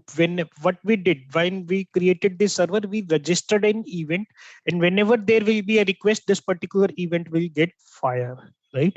So entire Node.js mechanism, entire Node.js is in backend is having the event loop, and this Node.js architecture is heavily based upon the event loop concept. And the explanation and the example that we take the analogy of a restaurant and the waiter case, right? So Node.js is single threaded. Whenever it doesn't needs to do anything, it registers it with the event loop and it will come back. So how it happens is, let's say our server is keep running on. We created the server and we started server.listen. Okay, so the server is still listening. So what will happen, whenever a new request will come, again the entire loop will start. If there any asynchronous process, it will be registered in the loop, and it will ask, like it will inform the event loop that please let me know once you are back with the response. I will come back to serve this particular user request, else I will move to the next request. Meanwhile, you are going to the server and getting the another data from the database server. I'm going to serve the second user. So this is how the Node.js event loop work. Next one is the process.exit. Stops Node application server will no longer listen to incoming request. Okay, so let's come back to our example. So process is again a keyword, global keyword that you can use without importing anything. So if I'm having this router.js, and let's say in a particular URL, let's say user hit something bad, right? So maybe I can copy this, else if okay, something bad. And in this particular case, we don't want to do anything. Something bad has happened, or something break our server. Then if we want to terminate the process, we can simply say process.exit. So what it will do, it will stop listening. It will stop the node process, and node process is a single threaded, only one process is running.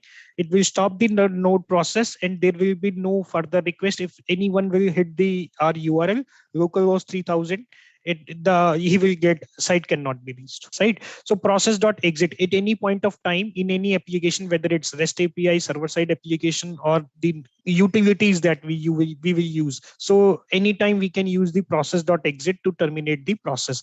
If those who are having the idea, or those who have used SPFX development or React development, you must have seen something. If some error occurred, then you get a message process exited with code, this particular code number is mentioned, right? If you have seen such an example, so that is the use case of process.exit. You can pass a message if you want that the server stops due to this error. So this process.exit, because it's single threaded, so only one process is there, you can say process.exit. So this again, Alex, to your point that initially you raised, that what is the implication of single thread, right? So even and this is the one I'm able to recall now from the discussion, that when we write the utilities and something bad has happened, some compilation failed, or something you have written that cannot be compiled, and that doesn't make sense as per the rules or as per the syntax, right? So the process will get stopped there, and this is something process.exit will be called, and this happens only because only one thread is running. So you can simply say, you don't need to identify which thread is executing request. You can simply say exit. And since only one thread is there, we don't need to identify which is the thread who is building our code at this point of time. And we can simply say process.exit. Okay, so process.exit. So again, as this is a dangerous one, not to be used directly, but this is just like how it works. If in any case, if you have such a requirement, you can definitely go for it. Understand request complex object URL methods headers. So that we have already analyzed that how request object is a complex one. It has lots of properties, HTTP version, which HTTP method has been used, methods, headers. So we have analyzed that particular request that browser is sending to server. Sending response, allowed to head headers, HTML, JSON. So basically, as of now, we set the headers. We see an example of setting headers. We see an example of sending HTML. However, if you want, you can even send the JSON to the client. When you will write Node.js for writing server-side applications, in that case, you will not return HTML, or you will not return any image or anything to the server. You will return JSON, applications/JSON. So also you can return JSON to the client, right? Must not write after response.end. So once we see that we ended the response using response.end, once you have ended the response, you are not supposed to use response.write again, because you have already ended the response, right?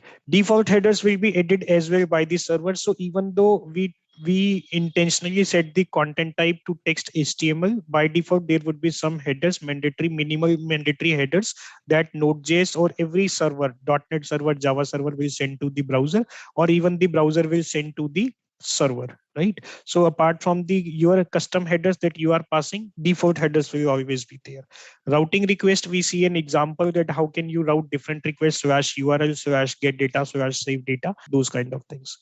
Next one is the node module system. We already seen that how can we export and import how can we write a custom module, how can we export the same, and how can we import the same. One another thing that I should show to you is coming back to the router.js. I explained here that module.export is the way you can export your anything you want, and this anything can be a variable even. For example, let's say I am having something. Okay, this is just a variable, and I'm saying learning node. Okay, so even I can explain this one. Okay, something, or this variable can be exported, function can be exported, objects can be exported. So even I can say object. Okay, so I can say maybe something to something this. Okay, and now this one request listener, I can say that I want to import two things. Let's say listener. Okay, so this way I can say request listener. Okay, so this what is this? This is an object.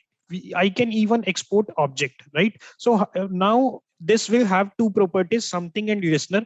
When I'm coming back to app.js, I imported this using the router. So this should be router now. This should not be router object, we can say, because we are exported the object. So now this will be request object plus property name, something, or see it is already coming something or request listener. So I want to use request listener. Let's say if you want to use this one as well, this property as well, that what is you want to use this variable as well in app.js, then definitely you can say router object dot something. So the idea is you can export a simple function, you can export a variable, you can export a complex object, or you can even it can be more complex as well. For example, it can have further object this way, not exactly this way.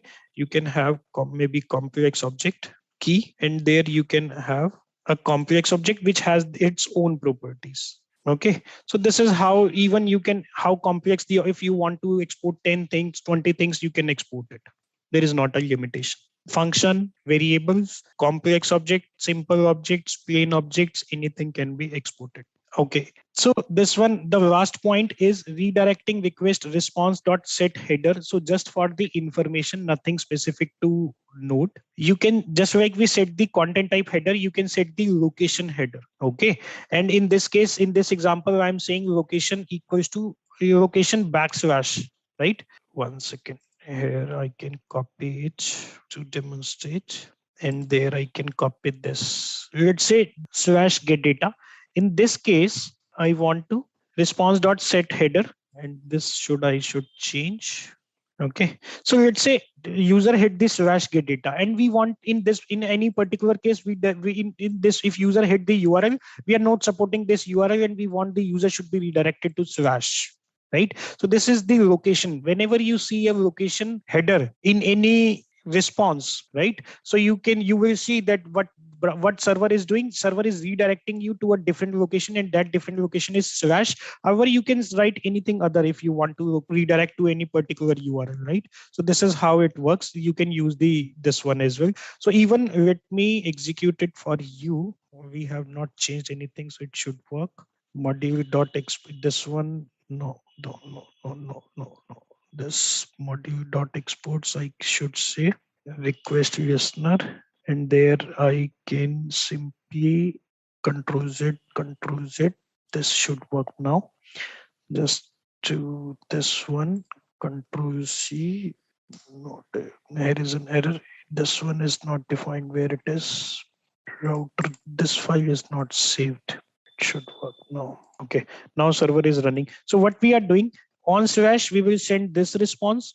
On something wad, this is terminating the process. On slash get data. Okay, so this is on slash get data. We are not sending anything. We are redirecting the user to the dash. I'm changing to dash save. This one, run it again. Copy this. Come to our browser. So if we hit this, we are getting hello from node server. If I'm saying this, what we have slash get data response dot send, it should redirect actually. See, this time it worked now. If I'm hitting this, I'm getting hello from node server, right? If maybe get data, still I'm getting hello from node server. It's not redirecting. In the maybe one last thing let's try this. I will fix it. Get data. Okay. Get data 200. So this time it is getting the 200 get data. It is taking us. Yeah. So if you inspect this, now if you come to the network tab and go like this. Okay. So this one localhost, you can see 200. Okay. And it is taking us back to the this one only. I'm hitting get data and it is taking us to the 3000. So although user tried to access the get data, but our server has redirected it to the 302 with 3302 status code, and the redirection has been done to the homepage or the ./URL. So let's come to the next one. So, okay. The another important, next very important topic and interesting one. Okay.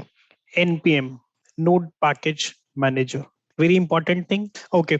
So guys, anyone have you used NuGet? Yes, NuGet, right? At NuGet at Visual Studio I am using. NuGet. What NuGet is? What is NuGet? Yes.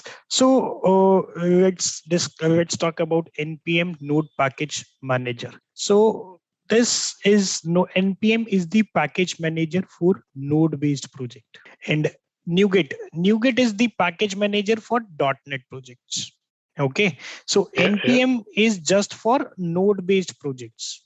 Okay, node NPM cannot be used for .NET based projects where we do have the assemblies, right? DLL concept of DLL and assemblies. So node is the package manager for node based projects. So if you are developing using, if you are doing the node based development, you have to use the NPM. And if you are using this one, maybe if you are doing in development in Visual Studio Code .NET, then NuGet is the package manager for managing the packages in .NET, right?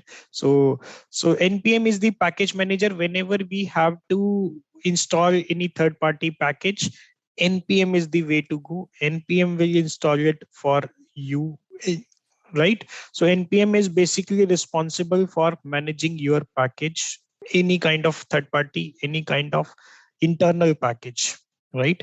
So NPM is again a repository, open source repository. NPM is the open source repository, and I would say it's the world largest open source repository of softwares.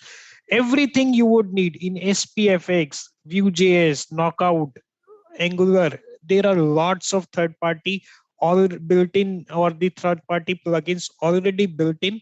You can just install that, and when you are, this is the beauty of Node.js or Node.js based development, you can say. The Node.js repository is the largest open source repository. Everything, anything you think of that you have this particular custom requirement, not exactly 100% matching, but 50 or 60% matching, at least you will find a third party plugin, and you can directly install it, and you can customize or tweak it as per the requirements. You don't need to start from scratch. 50% is already done, 50% you can use it, and in most of the cases you will even find solutions that are matching 70 to 80% requirements. But the only thing is, before you use any third party solutions, whether it depends upon your requirements. For example, if you are working for a financial sectors, right? So there you cannot go and install any third party package without getting the approval, right? So generally large organizations is having their own NPM repositories. They are not downloading the packages from the open node repository. They have their own node repository on the, like they have their own servers repositories. They are managing their own repositories, and you are supposed, you can use any of the package that is available inside your organizations.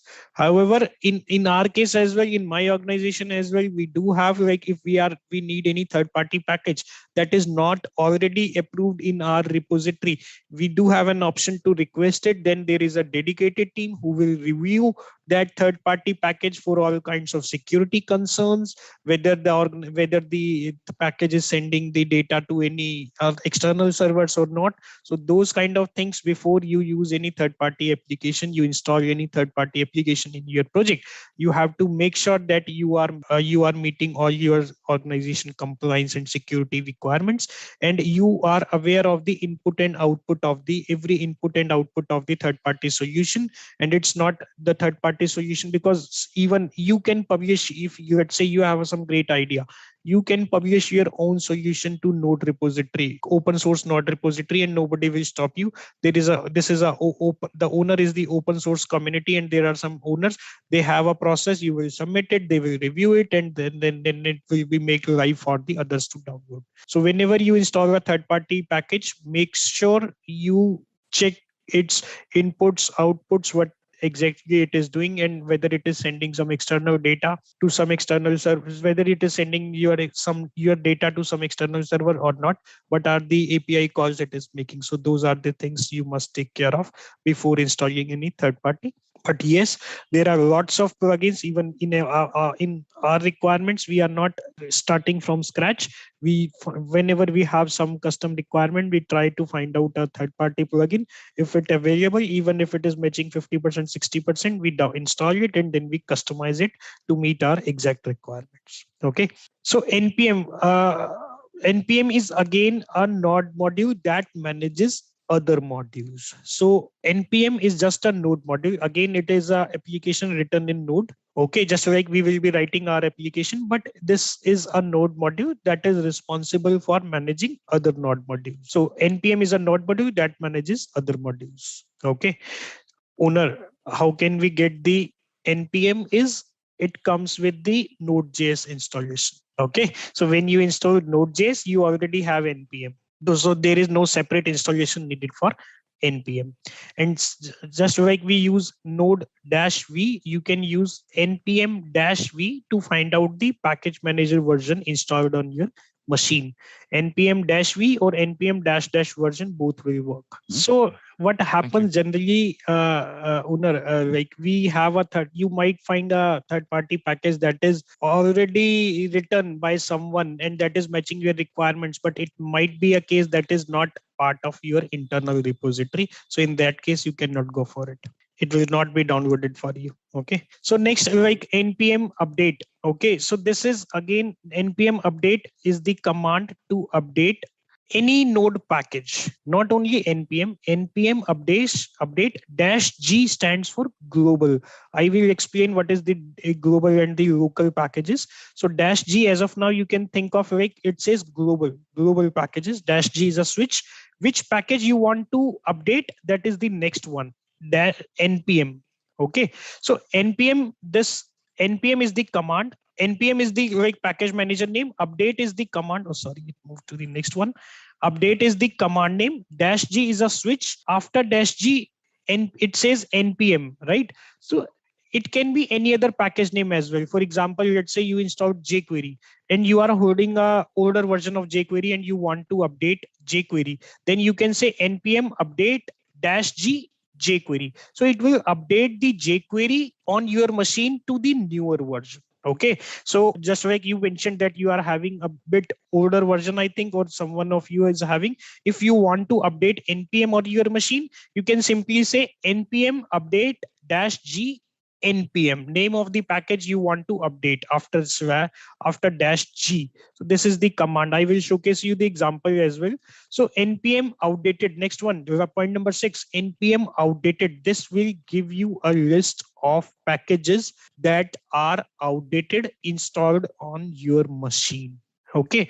So anytime you can execute npm outdated, it will give you the list of packages that has been outdated on your machine and you should get a new version of it. This is just to find out what are the outdated versions I'm having on I'm having on my machine. Okay. So the next one, a node module or node project must, this one is very important. Please pay attention to it. A node module or node project. Try to read it. A node module or any node project must have a package.json file. Okay, you must have used it in vue.js, node-based project, Angular project. So package.json file. So this is again nothing specific to SPFX. This is not part of SPFX. This is not part of Angular. This is not part of Vue. This is any NPM based project will have package.json file, which defines introduction of project. What is the project name? What is the project version? What is the entry point of project? What is the project description? What are the dev and product dependencies? And what are the scripts available inside the project? So this is basically the introduction of the entire project, what the project contains, what is the entry point of the project, what are the dependencies. What do you understand by dependencies is, for example, most of you are coming from .NET background, so you are using a third party DLL or you are using a third party assembly. In the references section you used a third party. For example, let's say in .NET we have to connect with the Oracle database, then we use any Oracle database managed, Oracle managed client, right? We use Oracle managed DLL. So similarly we have the dependencies in node based projects. When let's say you are having a node based project and you want to use React in that, then you will install React, and this package.json will manage what version of React you are using, what are apart from React, what are your project dependencies, so that whenever you are giving your project to some other person in your team, the person will come to know that what all dependencies the project needs, what all versions the project needs, what is the entry point of the project, what is the name. So this is basically defines package.json file defines the entire configuration about the project. And the point to make a note, or the very important one, is this is specific to node based project. Package.json is nothing coming from SPFX, SharePoint, Angular, Vue. This is not it. You will find it in every node based project, and it is the node concept. It is not the Angular, Vue or SharePoint concept. Fine. So next one is the again important one. This one I have seen that most of the people are not aware of it. Node based projects, or node is using a concept of versioning. They call it as semantic versioning, and it is having basically three figures separated by dots. So this is how the every node based project, even the node itself, you see 16.1 we have on our machine 14.16.1, right? So this is the concept of semantic versioning. I will explain like what it has. So it has basically three figures separated by dots. The very first one, starting from the left, is the major version. The center one is the minor version, and the third one is the patch. Right? Again, I'm explaining. The leftmost figure is the major version. The center one is the minor version, and the extreme left one is the patch. Okay. So now what does different figures indicate? If you are having two versions which are differentiated by they are having different major versions, right? Major version means major change. It can break API. So let's say if you are having 10 dot something on your machine and you are upgrading it to 11 dots, your changes, your application that you have developed might get break. Right? So this is how it works. But and again, in a self practice and as a best practice, when if you are the owner, you have to follow this convention, right? So whenever you are releasing something that may break, that may not be supported by the previous version, you have to change the major version. Okay, so that is the one thing. Second one, minor version. When do you need to change the minor version? Let's say there are 10 features in the previous version and now you are releasing the 11th feature, but you are guaranteeing that the old version will still keep on running. The old 10 features will not break, and that are old 10 features are still supported. But I'm adding a new feature to my version. I'm adding a new feature to my package, but the old 10 are still supported, and it is my guarantee that those 10 will not break. In that case, you are supposed to change only the minor version. You are not supposed to change the major version. Next one is the patch. Patch is the last figure. In our case, 6.6 is the patch. Whenever there are some bug fixes in the previous version, which will definitely not break the previous version, and there are no new features added to the release, then it means you are releasing a patch of the previous version. You are not releasing any new feature. Okay. So we discussed about the semantic versioning concept. Now we will have some examples of different versions. What is the meaning of different version, and is it safe to move to different version or not? So what the concept that we have understood, like we will just analyze in which case we can upgrade and in which case we cannot upgrade. Okay. So you guys are with me on the whiteboard, right? Perfect. Thank you. So let's say we talked about this version. It's 10, maybe 10.5 something. And then we have another 10.5. This is the version. So this is patch. This is minor. And this one is major version. Okay. So what we discussed is if there is a change in the major version, it means there are some new features and might be the old ones are not supported. It may be a case if you are upgrading to the new one, it might break your existing functionality. If you are still upgrading to 11 or the new version, major version, then you have to retest your entire application before you release it, because it might be a case that some of your existing customizations that you have developed won't work. Okay. So if there is a change only in minor version, then definitely it's safe. There are some new features that have been added, but it is guaranteed that the old features will still work. How if you want to explore new features, you can use that and you can upgrade to new version. It is safe. There won't be any issue. You don't need to retest entire application because it is guaranteed that the old features will still work and they won't break. And patch is simply the bug fixes, no new features added.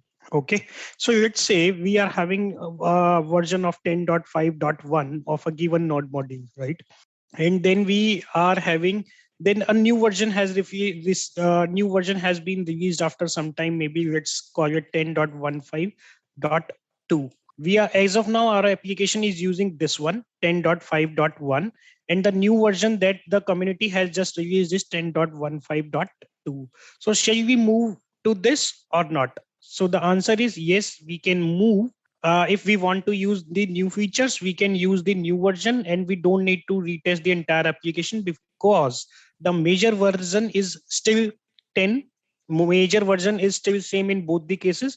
It means although there are some new features added because the minor version has been changed, but won't break the old functionality, right? And similarly, if the third package is maybe 10.5.3, and definitely you can upgrade from 10.5.1 to 10.5.3 because it won't break any of the feature and it is just some bug fixes that has been done for the previous version. Okay, and now let's say the new version is 11 dot something, maybe 5.6. Okay, so 11.5.6. Our old version is 10.5.1. It means when if there is this is the new version that community has just released and you want to upgrade to it because of any reason, then you would need to retest your entire application because there is a change in minor version which indicates that the old functionality might not be supported and your existing functionality might break. So now after this, there is two things. Maybe let me get a new one. Okay, so in some of the versions, if you have already some experience with Node, you must have seen this kind of signs. Okay, so this we call it as tilde. Okay, and there is another one, we call it as caret. Okay, so this is the tilde and this is the caret. So have you ever seen this kind of symbols in together with the versions? Just a quick info, guys. Intellipaat provides full stack web development course in collaboration with ENICT IIT Guwahati. The course link of which is given in the description below.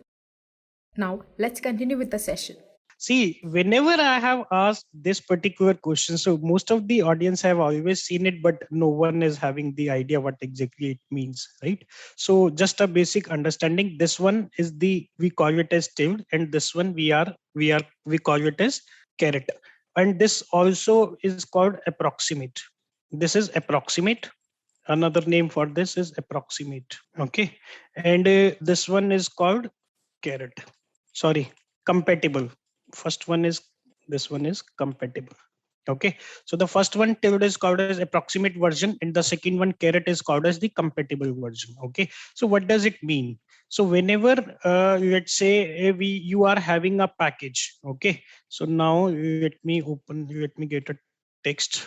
Okay, so let's say you are having 10.5.1. Okay, and there is a symbol caret with this. What it means?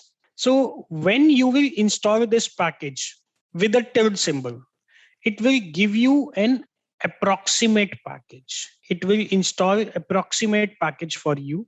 What it means, although you have specified 10.5.1, approximate means change in minor version. Approximate.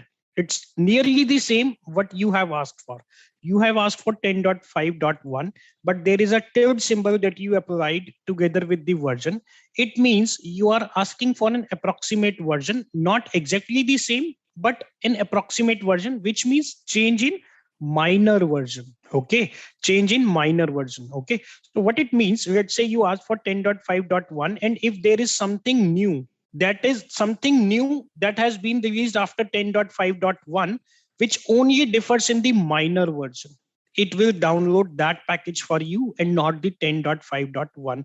For example, let's say if after 10.5.1, 10.5.4 or 5 has been released by the package owner, and you are downloading till 10.5.1, it means it will download the 10.5.5 version. This is the approximate version. That you will get on your machine whenever you will install this package. So what it means, again, approximate, and the reason is you have specified the tilde version, so it will approximate means minor change will work, and whatever the latest version it will have, whatever the latest version repository will have, differing only in the minor version, you will get that particular version. Okay, so might be not very much clear. So let's take another example. So let's take another one that I have is with caret.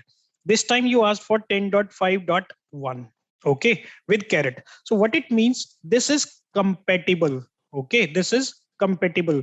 So this time what will happen, this will get the compatible version. Compatible means change in patch will work. Change in patch will work. So if there is some, if after 10.5.1 there has been a new release and which differs only in the patch, then it will be installed for you. Otherwise, if there is nothing new, then you will get the 10.5.1 only. But if there is a new release that differs only in the only in the patch, then that will be downloaded for you, and the latest one. For example, 10.5. Sorry, this should not be 5, this should be 6 here. 10.5.5 or anything.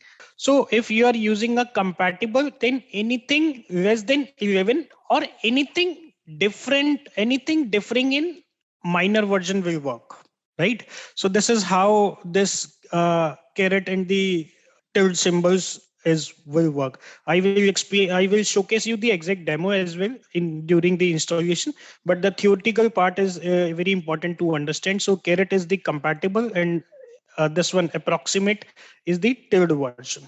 Okay, and tilde means change in anything less than 10.6, and just one thing for 10.6. Okay, perfect. So 10 dots, anything less than 10.6 will work, or in case of caret, anything less than 11 will work. No change in major, but minor will work. Perfect. Next one, this again, the point number 13. This one is again very important concept. First node project we will build using npm initialize package.json in JSON format.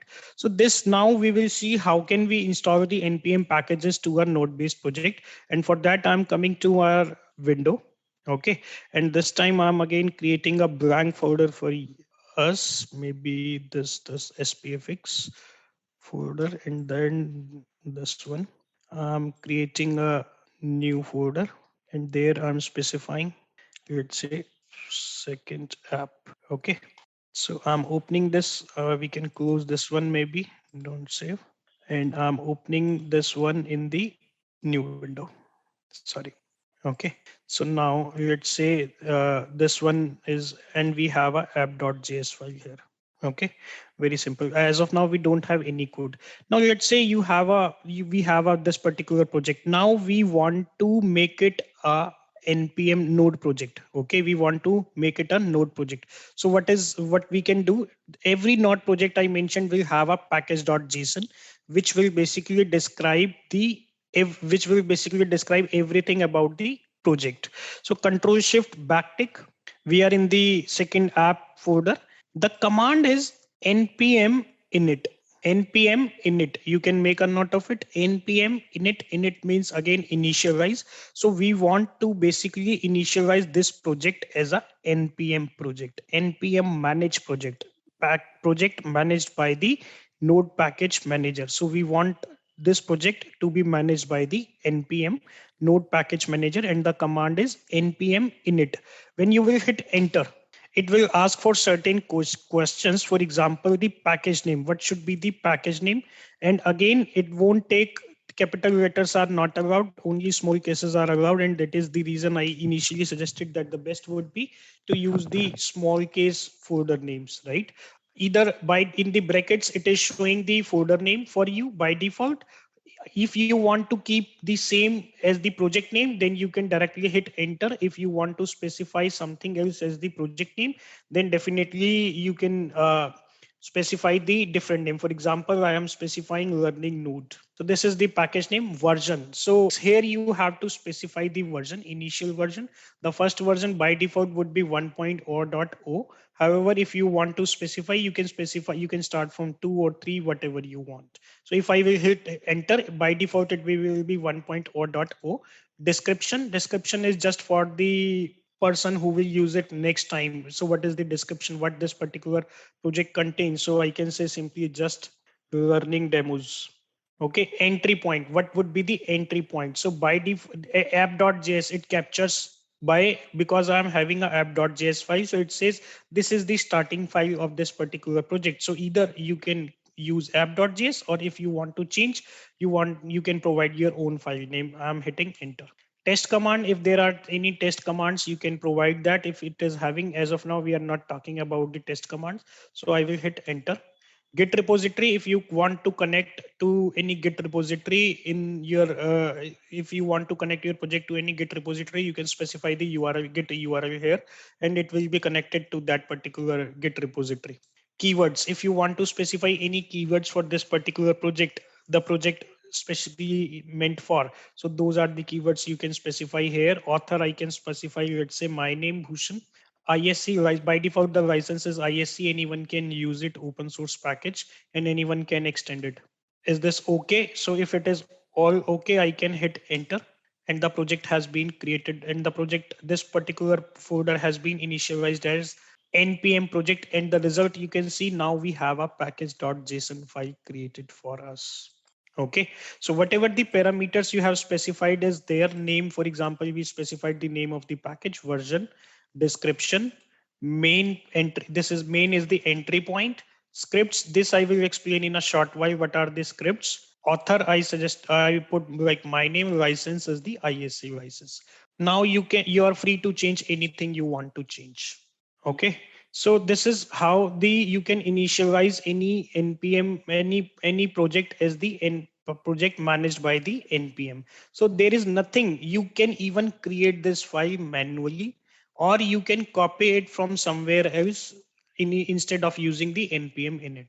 It will equally work well. So there is nothing like it has done something else during initialization. It just created the package.json file for us. And this is how like it is describing everything about the project. Okay, so next we will install dependencies. For example, let's say we want to use some third-party plugin in this particular app.js file or in this particular project. So how can we install any third-party package in this particular any project? Okay, so when let's say the command is npm either single I or install. npm install, then the package name of the package you want to install. For example, jQuery, let's say I want to use jQuery in this project. So I want to use jQuery and the name of the package is jQuery. After that, at the rate version 1.0.o, let's say. If you want to install any specific version, you can specify at the rate version. However, if you are not specifying any version, it will download the latest available release of jQuery for you. Okay, so npm is the node package manager that we are saying that, hey, node package manager, please install is the command name. jQuery is the package name that we want to install. At the rate, we can provide the version if we want to install any specific version. If we are not passing the version details, it will download the latest package for us. Okay, so I'm hitting enter. Now it will connect to the internet, go to the library, and will get this one for us, jQuery. So you can see that something new has been added to the package.json, and this is the section dependencies, and this is an object which is specifying that jQuery is the dependency of this project, and this is the version. Now you see there is a caret symbol has been added. If you want, you can even remove it. So next time whenever you will download, it will use the exact version. If you are using the caret, then it will use, although at this point of time it has downloaded 3.6.0, the next time you install it, it might get any other compatible version if it would be available by that time, right? So this is one way of installing npm packages, any third-party packages to your node-based project. Now, the second thing, where does this jQuery has been downloaded? So again, in the left window, in the file navigation window, there is a new folder that has been created by the npm install command, and the folder is called as node modules. Okay, so you can see there, like in this node modules folder, there is the folder of jQuery, and there is the entire jQuery code that has been written for someone has written for us, and we just want to use this particular jQuery node based project. Okay, so again, the important thing to look at is this one. Let's install one more, then maybe we can discuss. I'm installing, let's say, another third-party package, npm install either single I or complete install word, both will work. Npm install movement. Movement is again a third-party library. If you guys have used, this is for working with dates and calendar. So if you this for dates conversion, for date addition, for date subtraction, this is the library that has all the functions written. So if you are working with dates, so movement is the best library to work with, and that gives you a lot already inbuilt functions for adding years, subtracting years, calculating the difference between two dates, and for example, conversion of one format of date to another format. So those kind of methods has already been written in movement. Okay, so now this has been changed. Maybe this package.json. Let's Control P is the shortcut to reload your project. This will open the command window. Actually, Control P in the VS Code. You can make a note. Control P is the command name. You have to use the this one greater than sign, and then you can say reload. So it will developer reload window will reload my project. Okay, it will. So why doesn't install the npm learning node? No repository, failed. Movement added one package, node.js. So here you can see jQuery, and now one more folder has been created. It says package.movement. Okay, one is jQuery, one is movement. So if you look at any of the folder, okay, so you'd see the content inside this particular folder is again a node project. It is having its own package.json. You can say this is the package.json for the movement project. If you will open jQuery, this will have again its package.json, because these are again the node based projects, and we are using that. So what package.json here in jQuery folder is describing, it is describing the dependencies of jQuery, right? What jQuery is dependent on, and what are the details of the jQuery node based project. So those details you will find in the package.json of the respective project. Similarly, movement.json package is defining the properties or the dependencies or the details of the movement.js package. Okay, so every project, every node based project will have a package.json, whether even if you are installing a third party package, it will have its own package.json, and that will basically describe the dependencies and the relevant details and the version of this particular this particular project, right? So those are the details that you can, if you want to check, you can you can look into the package.json file of that particular project. Okay, so the another thing to look at is package.json. Although it is not saved, let's not saving, and let's see how it is. Okay, so you can see this thing dev dependencies. When I'm hit npm install, the dependencies in my project has already been added by npm command, because it makes sure the package.json will track the dependencies. When I installed a new dependency in my project, it also updated my package.json file that this is now also the dependency of your project since you have installed it. Okay, and whatever the npm install you are, how many you can execute npm install any number of times you want. Okay, so and this particular every installation code will go in this particular node modules folder, and you are never supposed or touch you are never supposed to touch or change the code in this particular node modules folder. That is not our code, and that is a third party code. We will never touch this particular code. Okay, so this folder will always remain, but we will never touch it, or we will never put our custom code in this particular node modules folder. Okay, so guys, whenever you, let's say this is the project as of now you have developed. Now you want to share this particular project to one of your team member. In that case, you are not supposed to provide node modules folder. Okay, you will provide the rest of the code only, everything apart from node modules folder, because as Alex mentioned, node modules folder sometimes goes in half of gigabytes or even more than that if the project is having lots of third-party dependencies, right? So you are never supposed to share this node modules folder. That will automatically be downloaded for the user. So let's say I'm deleting this for the moment. I'm deleting the node modules folder. Okay, so now this is only the custom code that we have, package.json. This describes basically my dependencies, and this is the app.js where I have written my custom code. Okay, so package.json, let's say owner, you are done with this, and now you want to share this code with the, that you are saying that Alex, please upgrade this code, or please write something else for me. You want some, or Alex is supposed to develop something in this particular project. Then Alex will receive these particular files only, and then at this particular time I can say npm install, npm install. What it will do, it will read the package.json file, and whatever the dependencies I have specified in the dependencies, that will be installed for me automatically. So I'm saying npm install, and you can see the node modules folder has been created automatically, and it has jQuery and it has movement. So whenever you are sharing the project to someone else, or you are checking in your code to the Git repository, right? You don't need to check in node modules folder because the size is very high.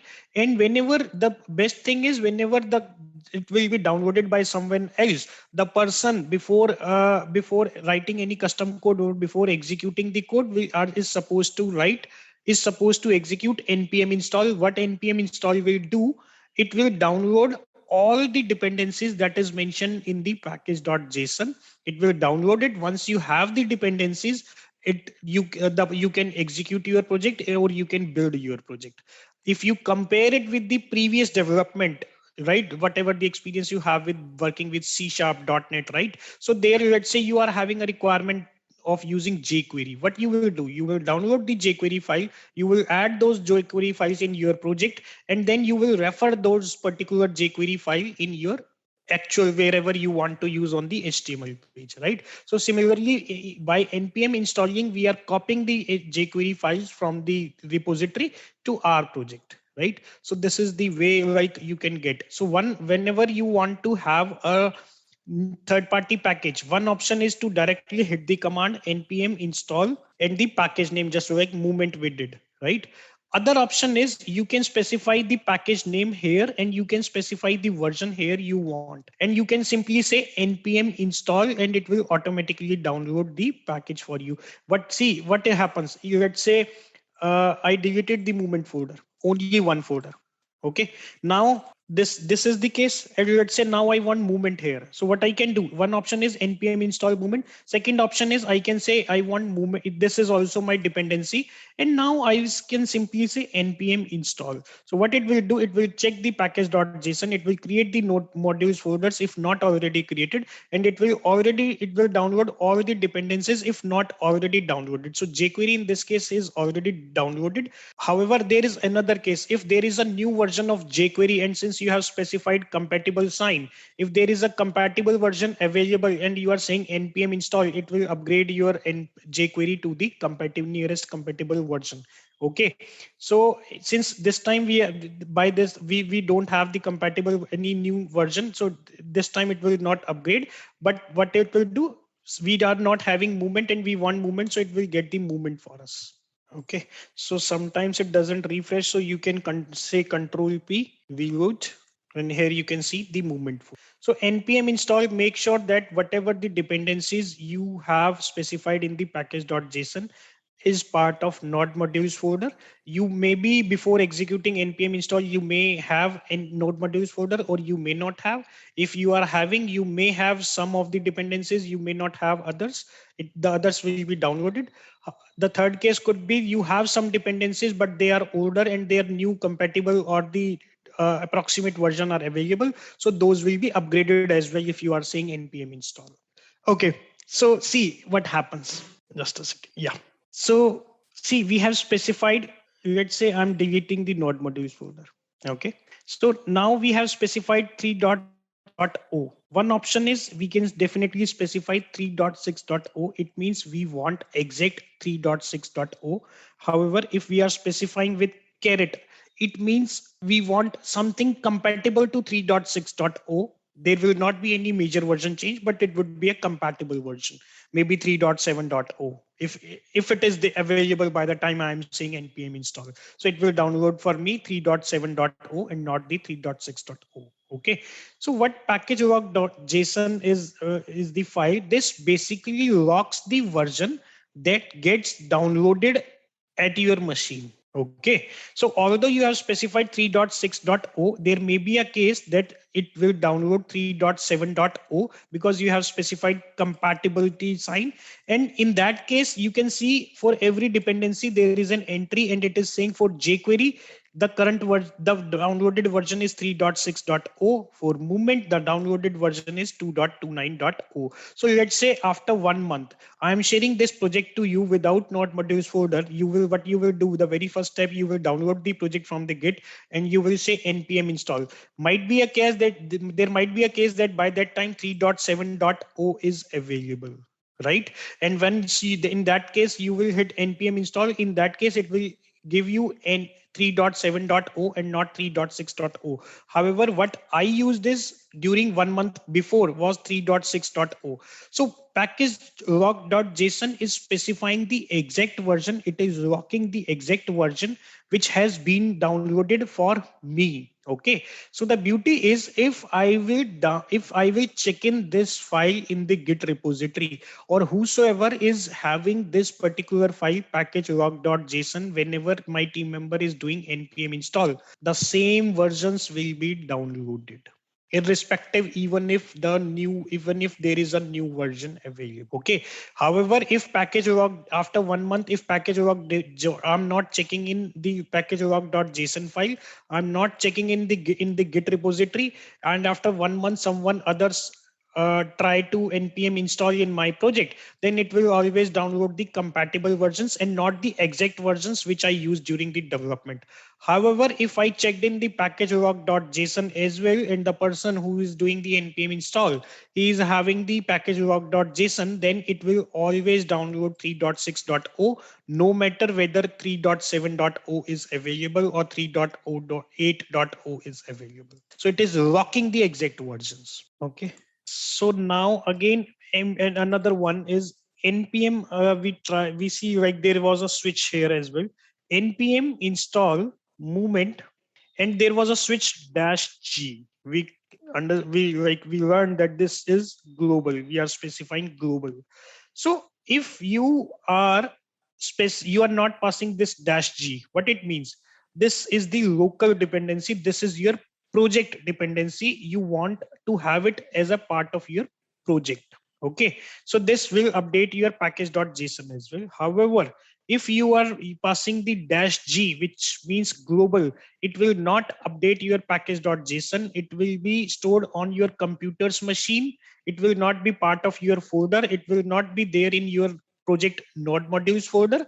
It will be available globally. For example, node npm NPM is available globally. It's not installed in your project only, it's installed globally. Okay, so if you have something that you want to make sure you want to use for every project, right? So those things we can have globally installed. If you want something that is meant only for the project, then those are the local dependencies and they are not the global dependencies.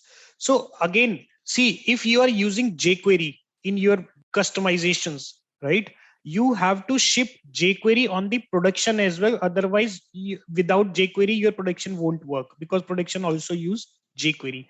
Apart from the production dependencies, there is a concept of dev dependencies.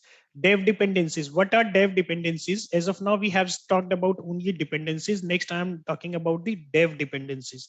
What are dev dependencies? Is dependencies, third-party modules that are needed during the development time.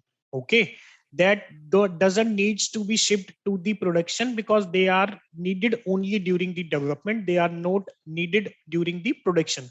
The great example you can think of it, earlier those who are coming from the .NET background, you must have used the IIS web server, Express web server integrated with the Visual Studio, right? So that was the development environment. You don't need to ship it during the production, right? So similarly, we have different tools with the node utilities. For example, conversion of TypeScript to JavaScript. This is needed during the development only, because when we will ship the project to production, we will ship the JavaScript only, because production or the browser does not understand TypeScript, right? Minification tools. Let's say you are using a third-party library who minifies your JavaScript library, right? So that is not needed at the production, because you will only ship the minified files on the production, and there is no, the minification tool is not needed on the production, because production will always have the minified files, right? Similarly, conversion of TypeScript to JavaScript, bundling tools, Webpack. Webpack is a, I will explain more in future, like Webpack is a tool for bundling. Once you are done with the development, you will create a bundle and you will publish that bundle to the production, right? And Webpack is responsible for it. So Webpack is the dev dependency. It is not a production dependency. Webpack is not needed at the production, because at the production we will ship the bundle itself, right? So that is, dev dependencies are the third-party node modules or the dependencies that are needed during the development time, packaging time, bundling time, conversion time. So that is the, those are the things. So if your project is using any of the such tools that are needed for development only, so similar to dev dependencies, we have a concept of dev dependencies as well. And whenever you want to have something installed as a dev dependency, or okay, so you can simply say, for example, at the rate types jQuery, I will explain what types are, and I can say dash dash save dash dev dash dash save dash dev. I'm hitting enter. So you can see if I'm coming to package.json, let's close this file. Okay, you can see a new key has been created as dev dependencies, and this @types jQuery has been added as a dev dependency. It is not there in the dependencies. So the reason is, when we will create the bundle, when we will package this project, we will only ship these as the only, we will bundle only these two in the production, because these two would be needed in production. This won't be needed in production. So this is specifying the dev dependency. So the bundler who will create the bundle will not wrap the code of types types jQuery types in the production bundle. In the production bundle, we need only two. This is needed for the development support. So this is how you can specify the dev dependencies as well. And the switch is dash dash save dash dev. Again, if whether it's a dev dependency or it's a just a production dependency, if you are saying npm install, everything will be installed in your node modules, whether it's a dependencies or it's a dev dependencies. Again, the code of dev dependency will also go in the node modules only. But Just a quick info, guys. Intellipaat provides full stack web development course in collaboration with ENICT IIT Guwahati. The course link of which is given in the description below. Now, let's continue with the session. it is meant only for the production. When you will create a production bundle, the code of types at the rate jQuery or dev dependencies will not be shipped to the production. So see, I will explain during the Webpack. In this case, it will impact. Okay. So when we as of now, we are not using a Webpack. So during SPFX, we will use the Webpack, which is responsible for bundling the packages. Okay, the Webpack is a plugin for bundling the packages. Webpack is a tool with that will create bundle for our custom code. Okay, so Webpack has a capability. There is a concept of tree shaking. If you have an idea, tree shaking. There is a concept of tree shaking, and Webpack is using tree shaking concept. What it means, it will bundle only those files which are actually getting used in the project. Okay, so it basically it will, let's say you have specified hundreds of dependencies. Okay, so Webpack before creating the bundle will shake your package.json to find out which is actually getting used. So it will find out during the tree shaking, and it will find out that these are the only 5 which are getting used, and will create a bundle for it. So you can say Webpack is smart enough to determine which is, although you have more than 10, but it Webpack identifies that only 5 has been used in the custom code, then it will package only 5 for you. So this is the concept of dev dependencies. I will show when we will talk about SPFX, we will see that as by default SPFX is having lots of dependencies in dev dependencies, right? And when you will bundle this project, your jQuery code will be copied in your bundle. Your movement code will be copied in your bundle. Okay, so that particular code will be copied in your bundle. So when and that particular bundle you will ship to production, and when you will execute your code, your code will work because your bundle is having jQuery code, your bundle is having movement code. Okay, so the next one is installing third-party packages locally, that I already mentioned. If you want something locally, nodemon. So this one is, you can forget. Nodemon is again a core node concept, and we are not much interested. So I can just one line I can say is, if you make we executed node app.js, we executed JavaScript code using node, right? So whenever you are making a change, you are supposed to start your server again. For example, we created a server, right?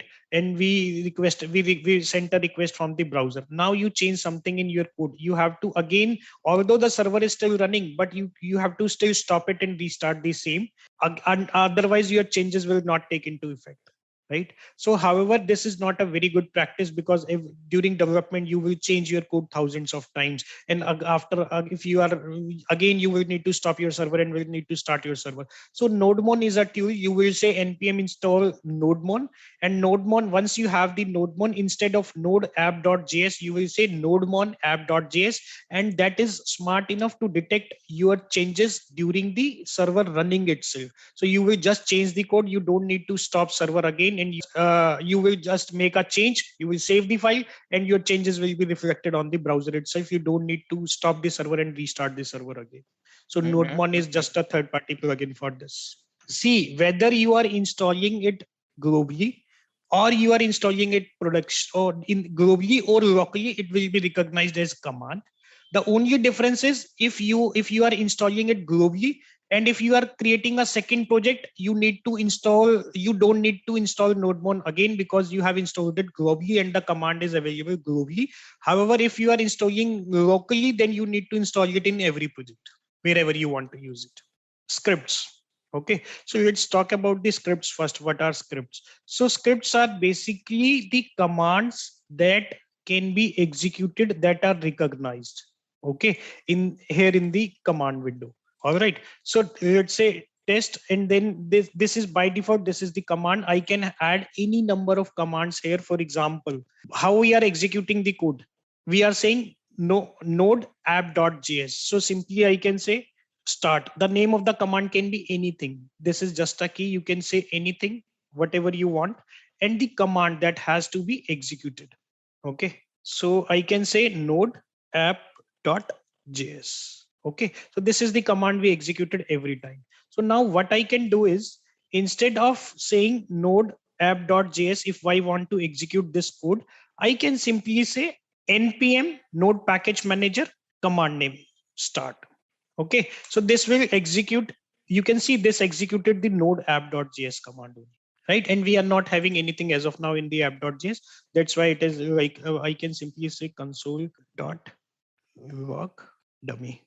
Okay, so now I'm saying npm start and it printed dummy for me, right? So this I can provide any number of scripts there, even I can concatenate. For example, package.json, I can specify a number of commands and those commands will be executed when I say npm start. However, there is a difference. Key names can be used anything. For example, even you can write your name here as the key name and you can say npm. For example, I can say start server, okay, as the key name. And now I can copy even the same script or some different script if I want. Okay, node app.js. There is just a one difference between start, if you are using the key name as start, and start server. If you are using the key name something apart from start, then the way to go is npm run and the key name, whatever the command name you have specified. However, if you are using start, then you can skip run. So start command is recognized by all of the npm node based projects, and start is a special command. You can write anything you wanted here, but to execute this particular command, you don't need to use the run keyword. However, if you are using the anything apart from the start is the keyword, to execute that particular command, you need to use npm run and the command name, which is start server. So I can say npm run start server, and you see it executed the same command what I have mentioned here. Okay. However, if I try to execute npm start server, you see it give me an error. It doesn't work. The reason, and if I will say npm start without run, it will work. The reason is every node project where Angular, Vue, whatever you are using, if you are using the key name is start, that command can be executed without using the keyword run. If you are using something different from start, then you have to pass the npm run and the command name. And this applies to every node project, right? So another one, let's say node, you want to use nodemon. So instead of node, you can simply say nodemon, and this is the command that you have executed, right? Nodemon, you will use nodemon. And in this case, whenever you will make a change, you don't need to stop the server and start it again. Okay, so this is the, instead of node, you can also use nodemon, but before that you will have to use npm install nodemon. And generally we install this package as the, almost I would say 100% most every time we install this nodemon package as a global package, because this nodemon package we will install it in every project. See, one message you have got is watching your code. So it is watching our code. And whenever we will change the code, for example, let's say I came to here and I pasted dummy one. So you say it automatically restarted the server and the dummy one has been printed, right? So yes, so the see, even if you are using, if you are installing it locally, then make sure you are installing it as a dev dependency. You are not installing it as a production dependency, because nodemon is needed during the development time only. You need this activity, starting changing your code, this is needed during the development time only. On production, you are not going to change the code, right? So it should be a local dependency. However, since nodemon makes sense to be used in all of the projects, but let's say you are having 10 projects, nodemon you will use in all 10 projects, then it's best to use it, to install it as a global package. And then if you are installing it as a global package, it will not update your package.json, and it will not be installed in your node modules folder. It will be installed on your machine, and it will be used from your machine, just like the npm command. Okay, so installing packages globally. So this we discussed, how can we install the packages globally. So next are the global features, keywords like const or function, but also some global objects like process. So these are the global features, keywords like const or function keyword, const keyword, var keyword, or require keyword, or process keyword. These are the global features. These are the global variables, global modules. Using these modules, you don't need to import any third party or core node modules. Without importing anything, you can use these global features. core Node.js modules, we have already discussed. HTTP, we have seen how can we use HTTP for create server.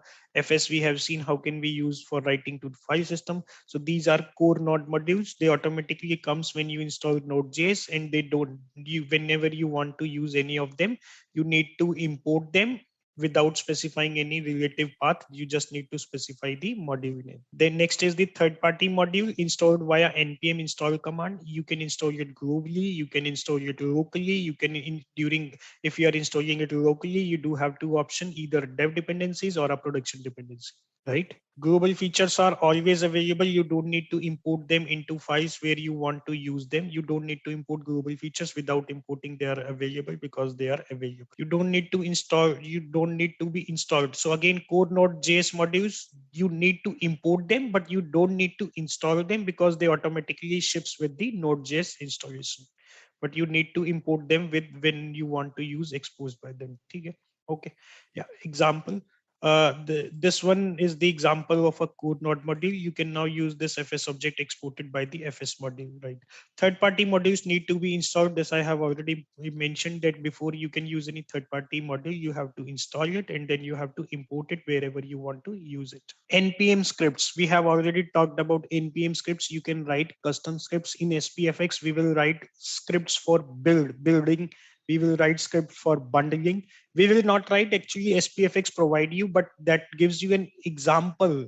When you will use Gulp bundle, Gulp ship, you will be having idea because you now understand what are the npm scripts. So you will understand that what is the magic behind this. So that is the purpose of teaching the npm scripts, right? So during bundling, you will fire some commands and you will have an idea. If you want to have a look, where can you go and can read more about that, right?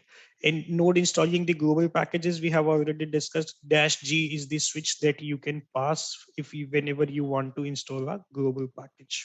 Node modules, folders, and dependencies. This we have discussed. When whatever dependencies you installed locally, that will be installed in your node modules folder, whether it's a production dependency or it's a local dependencies, all will go to same node modules folder. There is no difference in that. And during development also, there is no difference. The only thing is during bundling and during packaging. Okay.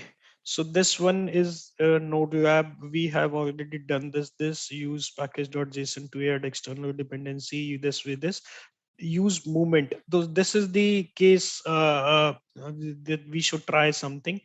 JS build code optimization and merging. Okay.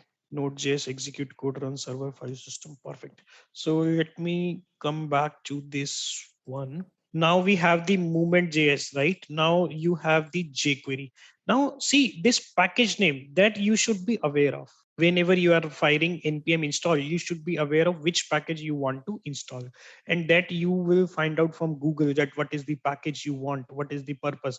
So every package has its own repository, its own documentation. For example, let's see what is movement. Okay, so this is the movement.js home. So you can see that this is the movement.js, and how if you want to install it, this is the option npm install movement dash dash save. Or yarn is another one.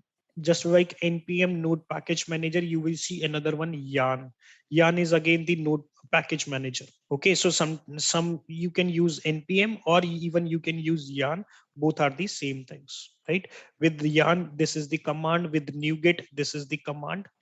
If you are managing in the NuGet, then this is the command, right? So this is, and see how it works. So you will create a movement object. There you can specify format, and then you can specify that this is, if you are, what is the date, you will specify a date, and this here you will specify the format, so it will convert the date like this. If you want only the day, it can specify dd, right? So think of it like you want the day only, Monday, Tuesday, Wednesday, right? Full day name. So how, if you want that, there is no direct option or no direct support in JavaScript. You will need to write your code yourself, right? Movement is a very small library. I think it adds only this one, 18.2K. You can see they have specified that it will have only the minified files has a size of 18.2 KB. Okay, so this is the size that it will add to your production bundle. Okay, so this, you can see that how easy it is when you are working with lots of date conversions, date additions, date subtraction, difference in dates. For example, you can see subtract, add, and end of. What will be the, let's say you are having a date and you want the end date of that particular month. You can simply use this particular method, but you can simply use this start of, end date, format, whatever, every kind of possible date conversions, format conversions has been written as part of movement.js. So whenever you have a project, JavaScript project, which needs which heavily uses dates conversion, dates addition, subtraction, so movement JS library is the best one to go for. We use it heavily in our project. So starting, like, how can we use it? We go to the documentation. There would be a get started as well, I think, using movement, right? We just simply said npm install movement, then we will say variable movement. This is importing movement. So let's import movement. I come to here. Here I imported movement. Just like variable movement require movement, right? Third, it's a, what it is. It's a third party model. It's a third party module. Again, for third party modules, you don't need to specify any relative path. The relative path only needs to be specified for the custom modules. And this is will be referenced from this particular folder, node modules folder. This will refer it from the node modules folder. See how it works basically. Let's say you have two modules, which is there in global, which is part of core modules and which is part of node modules as well. So with the very first thing, it checks for the node modules folder. If something starting movement, if a node modules exist in the node modules folder, it will be used from here. However, if the node is not able to find any movement module in the node modules folder, it will search for the core node modules. How if in case it is not able to find core node modules, then it will search in the global ones. If it is not even found in the global ones, then it will raise an error that movement is not defined, right? So the very first, it will look into the node modules folder. The second one, it will look into the core node modules for core node modules. The third one is the global one. If it is not able to specify, not able to find movement anywhere, it will give you an error that the package or the movement is not defined, right? So movement dot by the this is the, we imported the movement object. If you now, movement is a function. Okay, this object that you have created is a function, and you must have learned from the export and import of node.js. Then in movement, you can export a function, you can export a complex object, you can export a variable. So movement here, what we have got it as a variable, this is a function. And this is again comes from the experience, comes from the documentation. I don't have any thing that specifies me whether movement is a complex object or whether is movement is a function.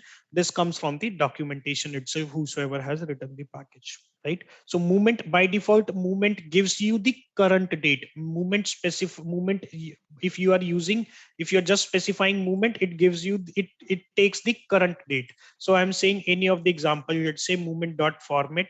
This is the ex6 syntax, required.js bower one NuGet browserify TypeScript project status. Where are the examples? See here, whether we can pass a given date. If we have any given date, we can pass that. If we are not passing any current anything in the brackets in the function as a parameter, it will consider, it will take the current date. So if we are specifying movement dot format only, see what it gives us. And here I can say console.log. See this. So this is the one that you printed. It says 8th of October 2021, and this is the time as per my machine, 7:15 p.m. This is the time on my machine. So now let's say you have a requirement to convert this date to something else. Then movement has already a lots of function. Format function I'm looking for. One I got it now. So this one, let's say I want only day. So this printed Monday for me. Similarly, you can use any function, add years, subtract years, add date, end of month, start of month, end of month. So every kind of date possible, any kind of possibility, subtraction, addition, formatting is written in movement.js, and you can this way use the movement.js. One example, another one just to have it. So this is just like, this is how you can use any third party package. Whenever you want to use any third party package, the documentation, the point is what the package is exporting. whatever the package it is, whether it is exporting an object, whether it is object, or whether it is exposing or exporting a function. You have to find it out from the documentation, and accordingly this comes from the experience and this comes from the documentation. So let's move to the next topic we have. This is we are done. Webpack JavaScript. This is not there in this one. I need to share the another one. So this basically, one thing I can more is Lodash.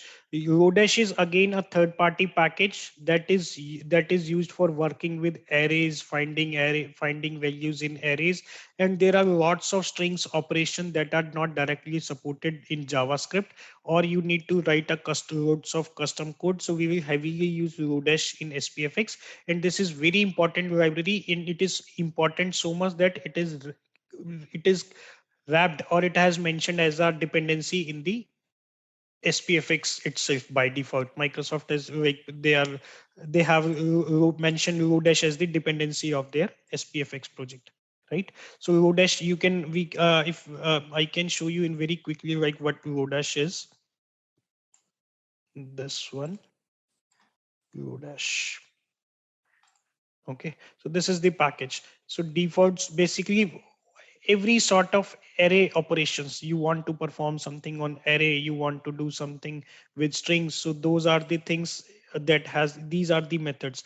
Chunk, you want a portion of, these are the methods on array, right? So everything that is possible with an array, to do an operation with array, this is has already been written as part of Lodash, right? So let's say you want a portion of array, then dot chunk is the method. Similarly, working for other collections for each, iterating over array elements for each, right? Every kind of operations, date operations, again date now function after. So we will talk about more in detail, but this is just to have the lab indicates that we use the trainees should be able to use a third party package. And I have taken the example of movement and library one just to showcase myself, and the second one I expect you to have a look to install Lodash and to use it in your custom code.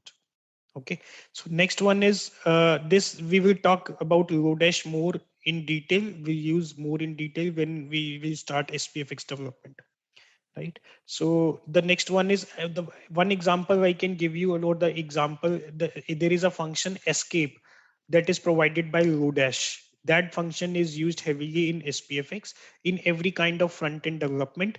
That basically makes sure that whatever the string you are passing is HTML, because sometimes we also pass HTML. You are not passing any script tag, right? If you are passing any script tag, you can call any third party external JavaScript. So when we are expecting any string input or any HTML input from the user, we escape it using the Lodash. And escaping means we are checking that user is not passing anything, miss anything dangerous, or anything, any kind of custom script tag in the HTML, because HTML might have script tags. So those are the things that are also part of the Lodash library. Okay, so using NPM and Node.js as build tool, code optimization and merging. This I have explained that Node.js can be used for execution of code. Second, Node.js has the ability to interact with file system, and that is the reason Node.js can be used for code optimization. Code optimization means minifications of JavaScript file, optimization for performance, right? So code optimize, bundling, packaging, minification, conversion of TypeScript to JavaScript, conversion of SCSS to CSS. So those are the things that we will use Node.js. Merging is again, we are writing our code dividing into multiple files. So those files needs to be merged into a single bundle. And that is again the responsibility of the build tool, right?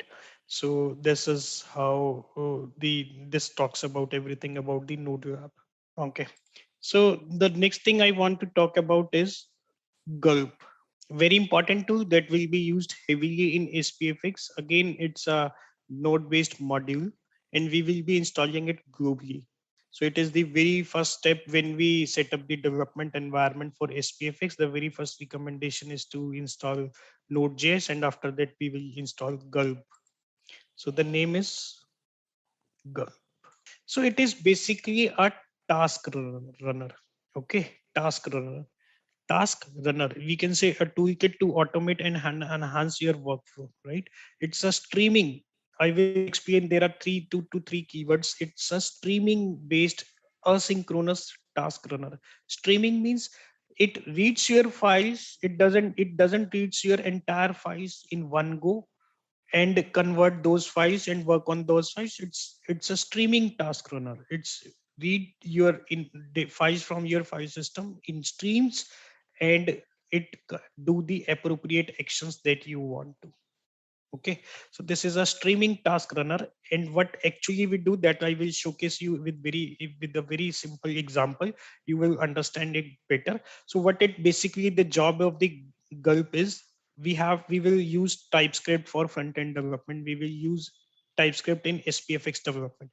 So the Gulp will convert TypeScript code to JavaScript code. So we will add a task in Gulp for conversion of TypeScript to JavaScript, right? Next, we have images, PNG. Okay, this is the logo of the Gulp. Again, it's open source product. You don't need to pay for it. PNG, any kind of images, it will be converted to bit 64-bit image based 64-bit, and those will be bundled in your code itself, right? So that is again part of the Gulp. I will again showcase the example that will make more sense. If you are using any markdown library, again that will be managed by the Gulp. JavaScript, it will give you the see, TypeScript is getting inside Gulp, and it is giving out the JavaScript. Here it is, right? It is taking the PNG image and it is giving the optimized image.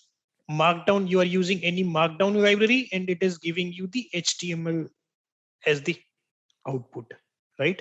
Apart from this, we will use Gulp for bundling, and see, bundling, minification, conversion, everything will be done by Gulp. For everything, there will be a task that please first convert this, then we will send the output of the first command to the next command. We will say please bundle this, and before bundling we will say please minimize this, right? So this is basically a task runner that will automate our build pipeline. And this is not only for SPFX. You can use Gulp for any any kind of front end or node based project, packaging, minification, optimization. This is the task runner for node based projects. Okay, and again, for every kind of operation, it uses a third party plugin for most of the things, right? For example, for TypeScript conversion to JavaScript, Babel, B-A-B-E-L. Babel is the converter which basically converts your TypeScript to JavaScript. So Gulp will use Babel for conversion of TypeScript to JavaScript. We will configure Gulp like this way. Hey, Gulp, please use Babel to this is the first task of conversion of TypeScript to JavaScript. Please use Babel for this and convert all my files to JavaScript, right? After that, we will use a bundler. Now, owner, as you mentioned, Webpack is a bundler, module bundler.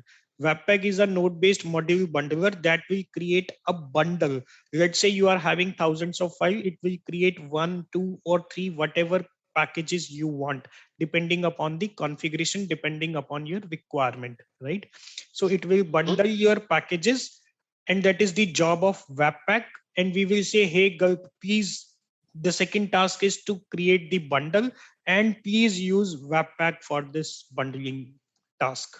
Okay, so this Webpack is the best tool, and that is the as of now in today's date, Webpack is the best tool for bundling kind of things, right? So most of the plugins, not only Gulp, is using Webpack for bundling kind of things. But yes, if required, you can create your own custom code for bundling as well. Okay. So next we have the markdown library that can be markdown. So again, for markdown, there would be a third party plugin that will be used for conversion of respective markdown library to the HTML file. Okay. So next, the best thing we can understand is like with an example, like, and for let me open an example of Gulp that will help us in understanding in the very quickest and the easier way to what Gulp is. Just a quick info, guys. Intellipaat provides full stack web development course in collaboration with ENICT IIT Guwahati. The course link of which is given in the description below. Now, let's continue with the session. Maybe this one, I should say, open with good. Okay. So this, every project that is using Gulp will have a configuration file for Gulp, and we name it as gulpfile.js. Okay, its name cannot be changed. It's gulpfile.js only, and it will basically define what are the tasks inside the Gulp. Okay, so whatever the build pipeline in our SPFX projects or as well, we will have a Gulp file which will basically define our entire pipeline of building and packaging, and there we will have all our custom tasks which we want as part of automation. Okay, so this is the standard Gulp file. Again, it's a node based file only, just like we have seen. Require Gulp, it says require Gulp. Again, Gulp is a third party package that we have installed using the by saying dependencies Gulp npm install Gulp, and this is again should go in dev dependencies. This should not be part of production dependencies. I have it as part of my production dependencies, but Gulp is needed during the development only. You don't need Gulp for the production, so it should not come here. It should ideally come in the dev dependencies. Okay, so now let's talk about the Gulp. So this is the way we imported the Gulp, and this, see, now here are this, there is a difference. This is a named import by the, so as of now you have imported in a variable. Now it means Gulp is exporting a lot of things, right? For example, a complex object might be, or a lot of keys, but we are interested only in this particular object. We are responsible of this particular method exported from the Gulp. So if a particular node module is exporting a lot of things, let's say 10 functions, and you are responsible for one of them, then in curly braces you can specify the object of that, the name of that particular method, and you can like import that particular one only, and you will not import entire Gulp package, right? So this is like how we can import selective things from the Gulp, because we are using only one. So this is a standard method. So whatever you import exports from the Gulp, whatever you exports from the Gulp will be added as a task to your pipeline. Okay, so let's say you have written 10 methods and you exported 10 methods from the Gulp file. Those 10 tasks, those 10 functions will be added as a task to your Gulp. Okay, exports dot, I will showcase you how can we show different tasks what we have. So this is a method function clean, and there is a callback method. What we want to do, as of now I have not implemented this, but you can see that function clean callback, whatever you write it here will be called when you will fire this particular command, right? When you will run this particular task. Similarly, build is another command. Similarly, we will have packaging, we will have minification. So these are the tasks. Now series, what is series? Series is something offered by the Gulp file. It is a method that basically gives you the ability to execute two commands in parallel, in series. Similar to series, we also have parallel. So this is not very much needed in depth, so that's why I'm going a bit fast, but this, at least you should have the basic understanding how this Gulp internally works and what is the job of Gulp when you are writing SPFX project, right? So this exports dot build. So basically we imported first this function, that then we imported the default exports dot default. This is the default export. It means this is the default task.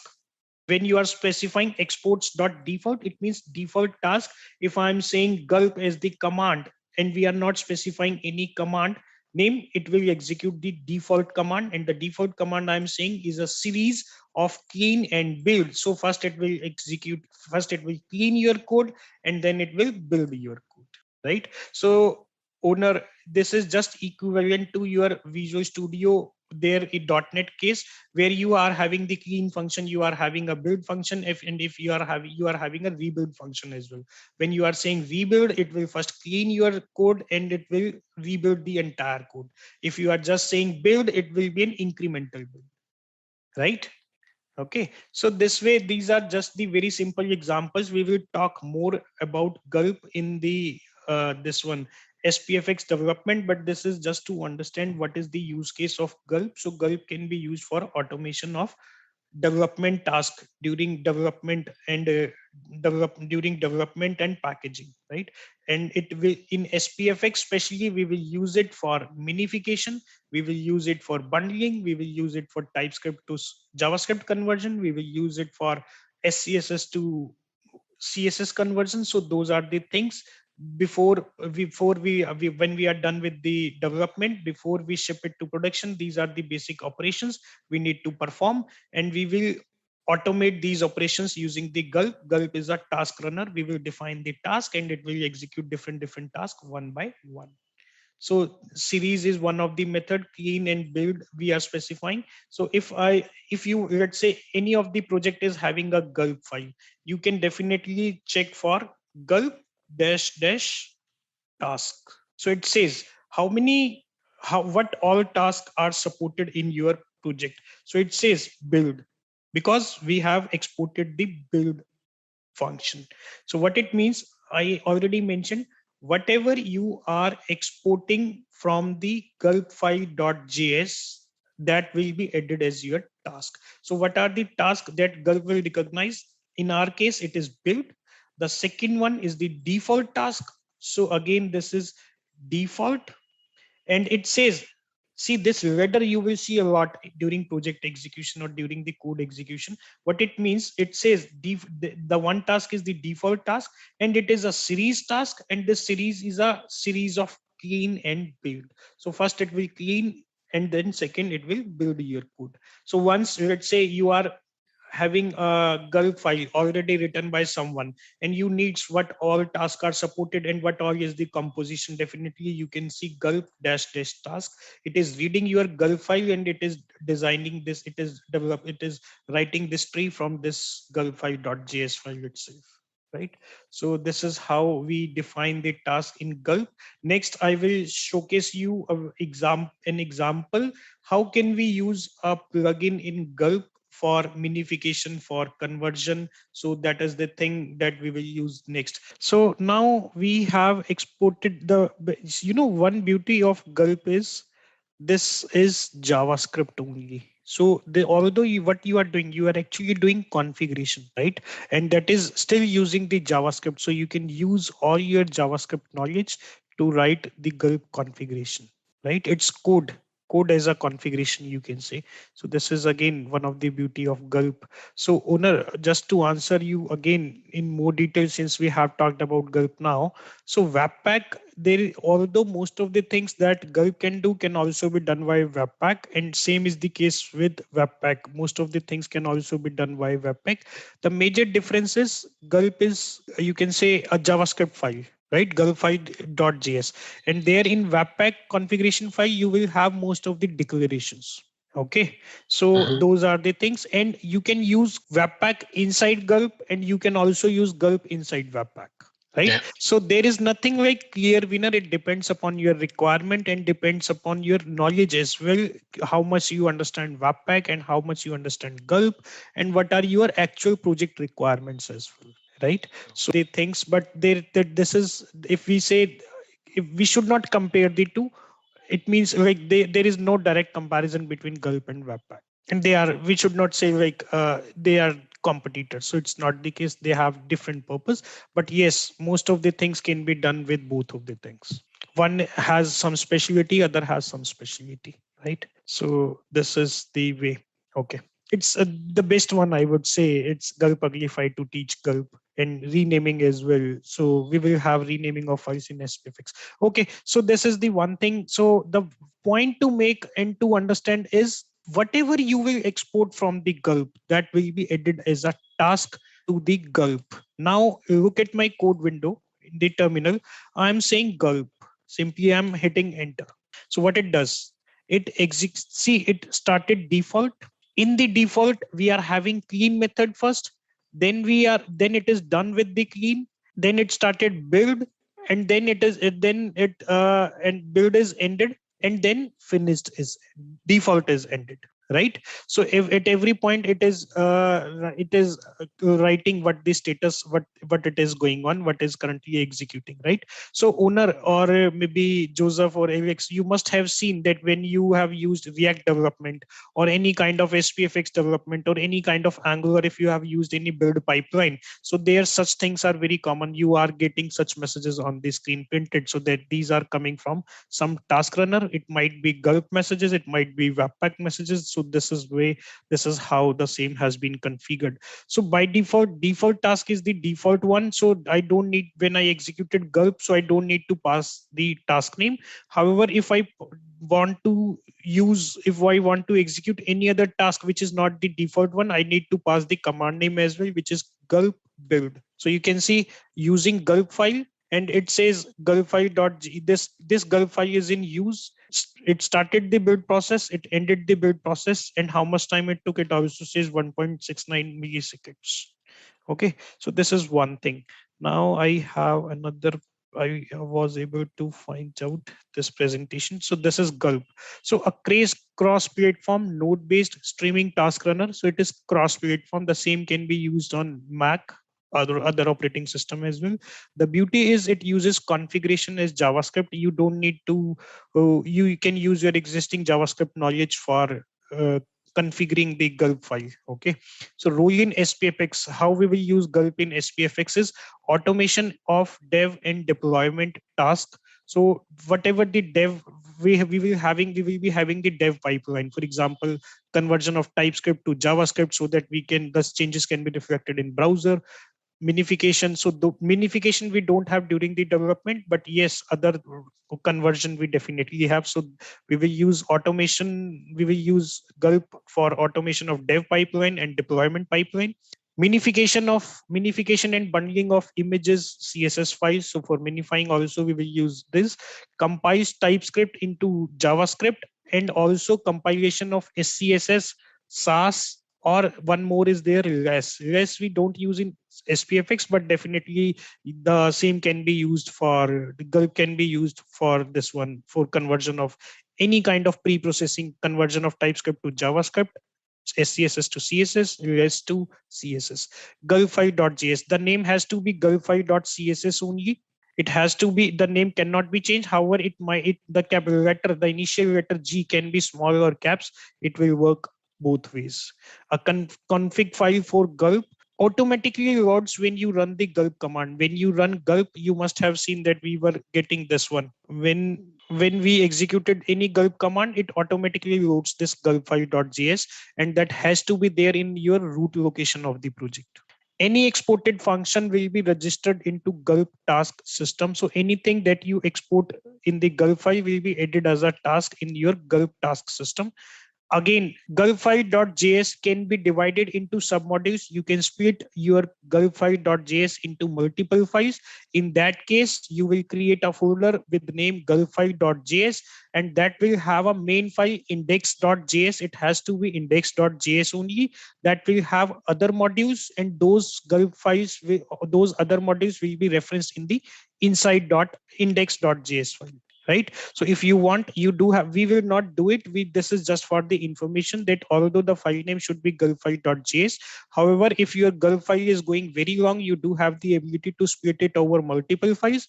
In that case, you will create a folder named gulp5.js, and you will have an index.js file in that, and other node module file where whatever you are splitting, and your index.js file will use the other node modules that you have used for splitting. Right.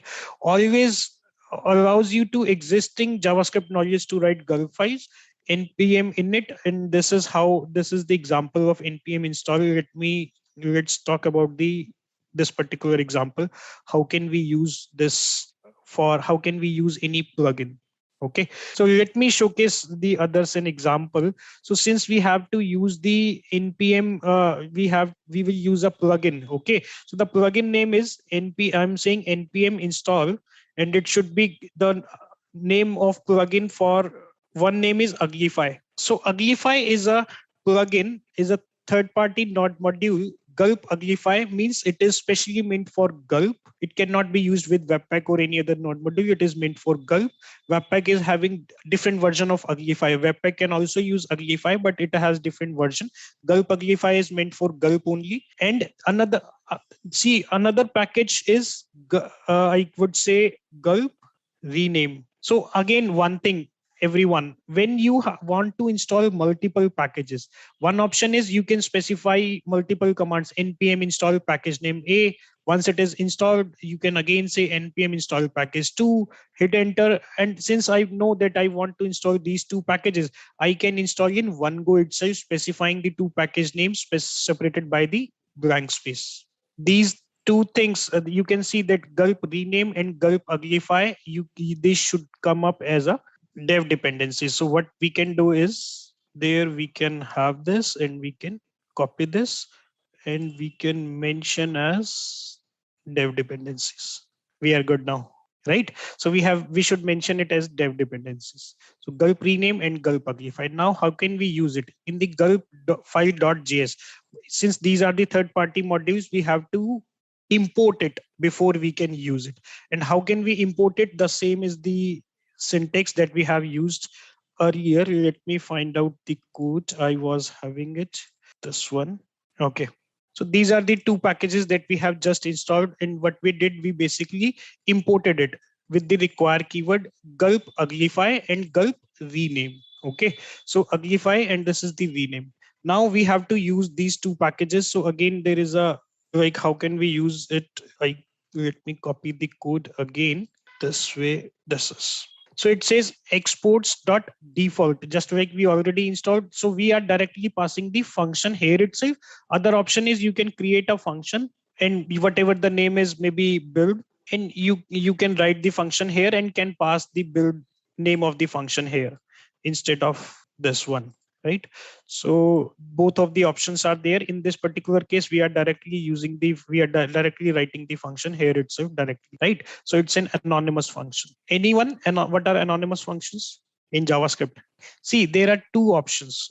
Either I can have a named function, I can copy it and I can paste it, and I can say build, whatever the function name is, right? This is a named function. Here we have to export a function, default, a task, right? And whatever we export in the Gulp file will be added as a task. So I can say build, right? I can say build, and it is equally fine, right?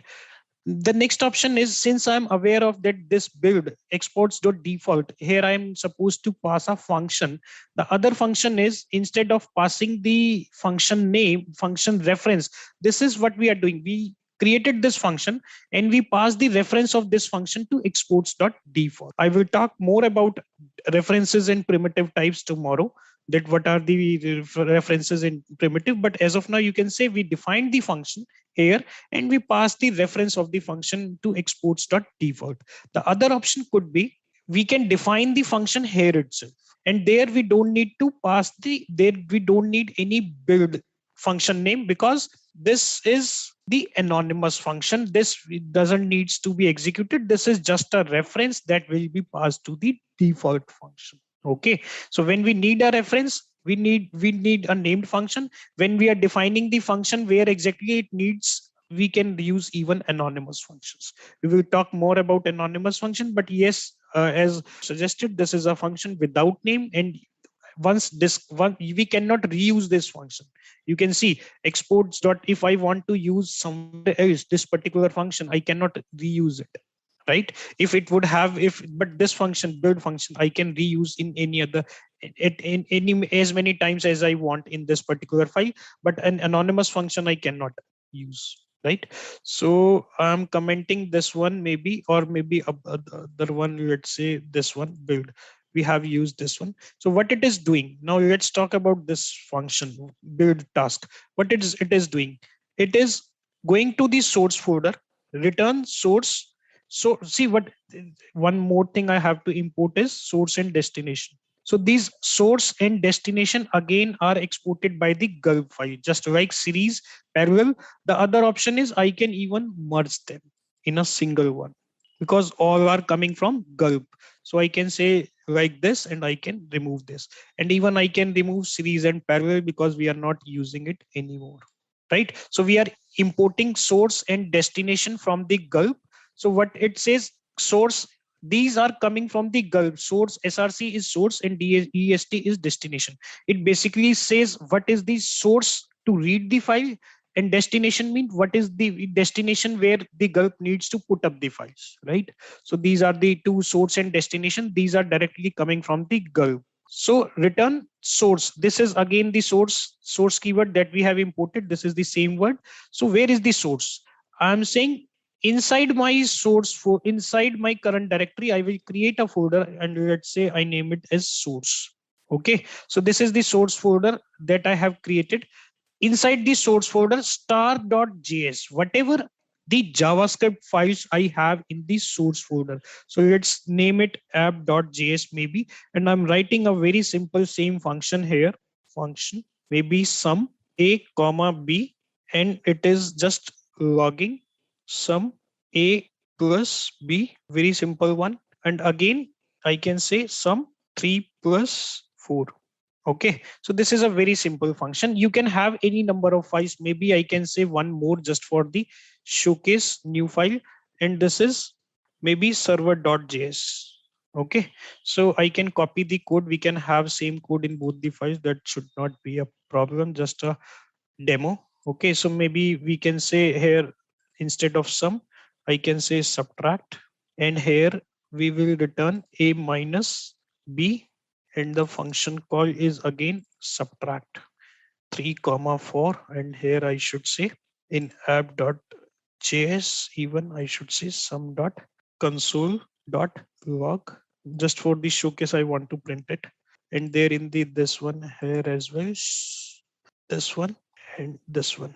Okay, so now we do have two files. We similarly, you can have any number of files inside this folder. So what, coming back to the Gulp file, we are saying that source, what is the source? So source in my case is inside the source folder start.js, which means every file with extension js, right? Those that is the source folder. Take this and pipe it to Uglify. What is Uglify? Uglify is the package, that third-party package that we have installed. And if you will look at the documentation of Uglify, so that this is the package who knows how to minimize JavaScript files. What are the things? For example, it will change the very long variable names. For example, in my case, I have used the subtract. So when we in the minified files, we will see that it will change it to a single letter, right, for saving the space. So Uglify is a package who is based in minifying files. The package knows how to minify files. So next, once the minification is done, dot pipe, we want to pipe this output of this uglification, and we want to rename this package. Rename is again gulp rename is the third party module that we have imported. So we want to rename the file to what? This is the configuration. We want to use min.js, just like you must have used jquery.min.js. So we want to change the extension to .min.js, and then whatever the output of the minification, we want to pipe that output. And there we are using the destination command. Destination is again imported from the Gulp, and destination will put your code wherever you are specifying. So I'm saying output directory / put my code, everything in the output / directory. In actual front-end projects, you must have seen a folder called as dist, distribution folder. So there generally the Webpack or the Gulp or any other grant is also, you can say, a similar kind of product similar to Gulp. So grant also, so they all have a destination function which will put their output code, packaged code, minified code to the destination folder. In our case, I'm saying dist. In most of the cases, the configuration is generally like this: dist folder, distribution folder. Distribution folder has the content of the distributor folder has to be actually shipped to the production once you are shipping, once you are moving from dev environment to UAT or the productions environment, right? And exports.build default.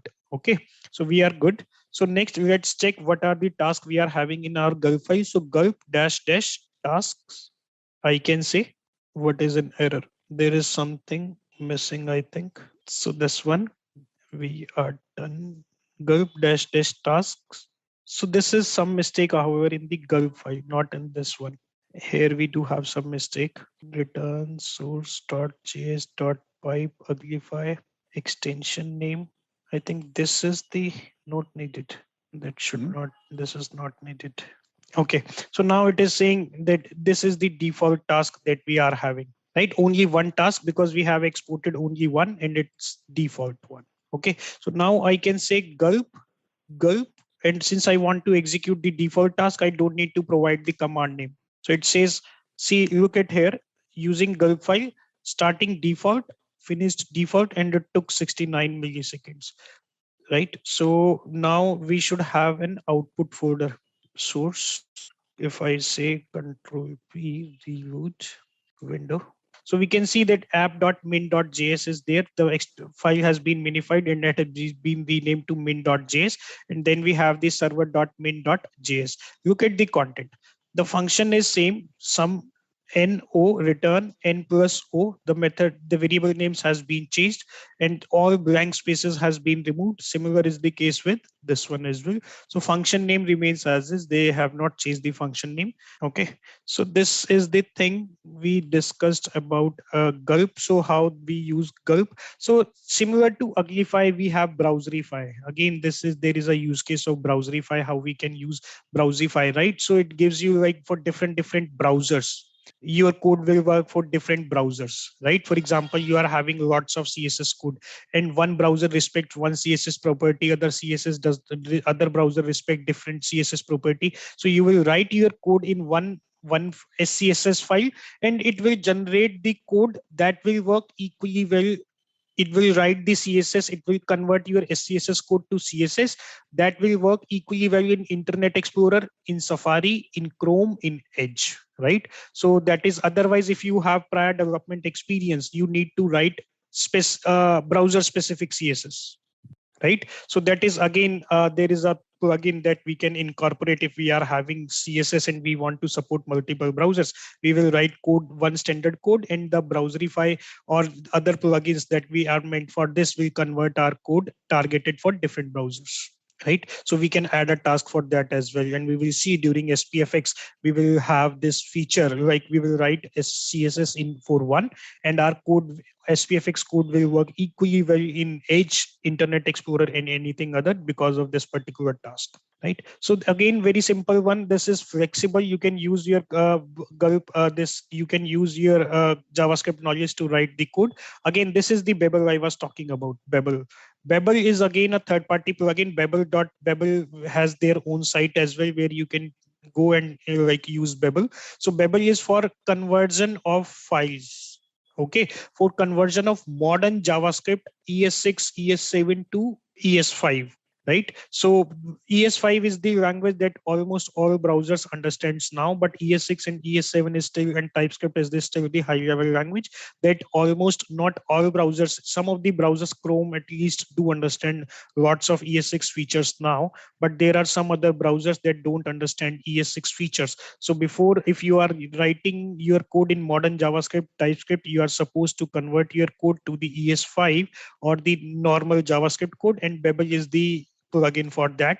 So .pipe Babel will convert your all JavaScript code after this one, all your will convert your all code to the vanilla JavaScript or the ES5 JavaScript, right? So this one composable, we have seen that you can compose your different tasks in a series or parallel way, that whatever you want. For example, let's say in SPFX, we will see there is a command gulp serve. So serve, basically what we do, it will clean your code, it will build your code, it will deploy your code from the, it will minify your code, and it will create the TypeScript maps as well, right? So that is the entire that has been done using the compose, one thing after the other thing after the other thing. So we can compose task in Gulp. And this thing we have already seen that once you have executed any task, it will display, it will start displaying which task has been executed and which task has been done. So again, the very important point to make a note is these tasks are asynchronous. They are not synchronous tasks. So one of the task might get start first and another task might get start. There may be a case the one that has started later will end first, or so there is no sequence that first will start once and the second will start after this, that one only. However, if you are using a series kind of composition, then definitely it means they has to be executed in series. Just a quick info, guys.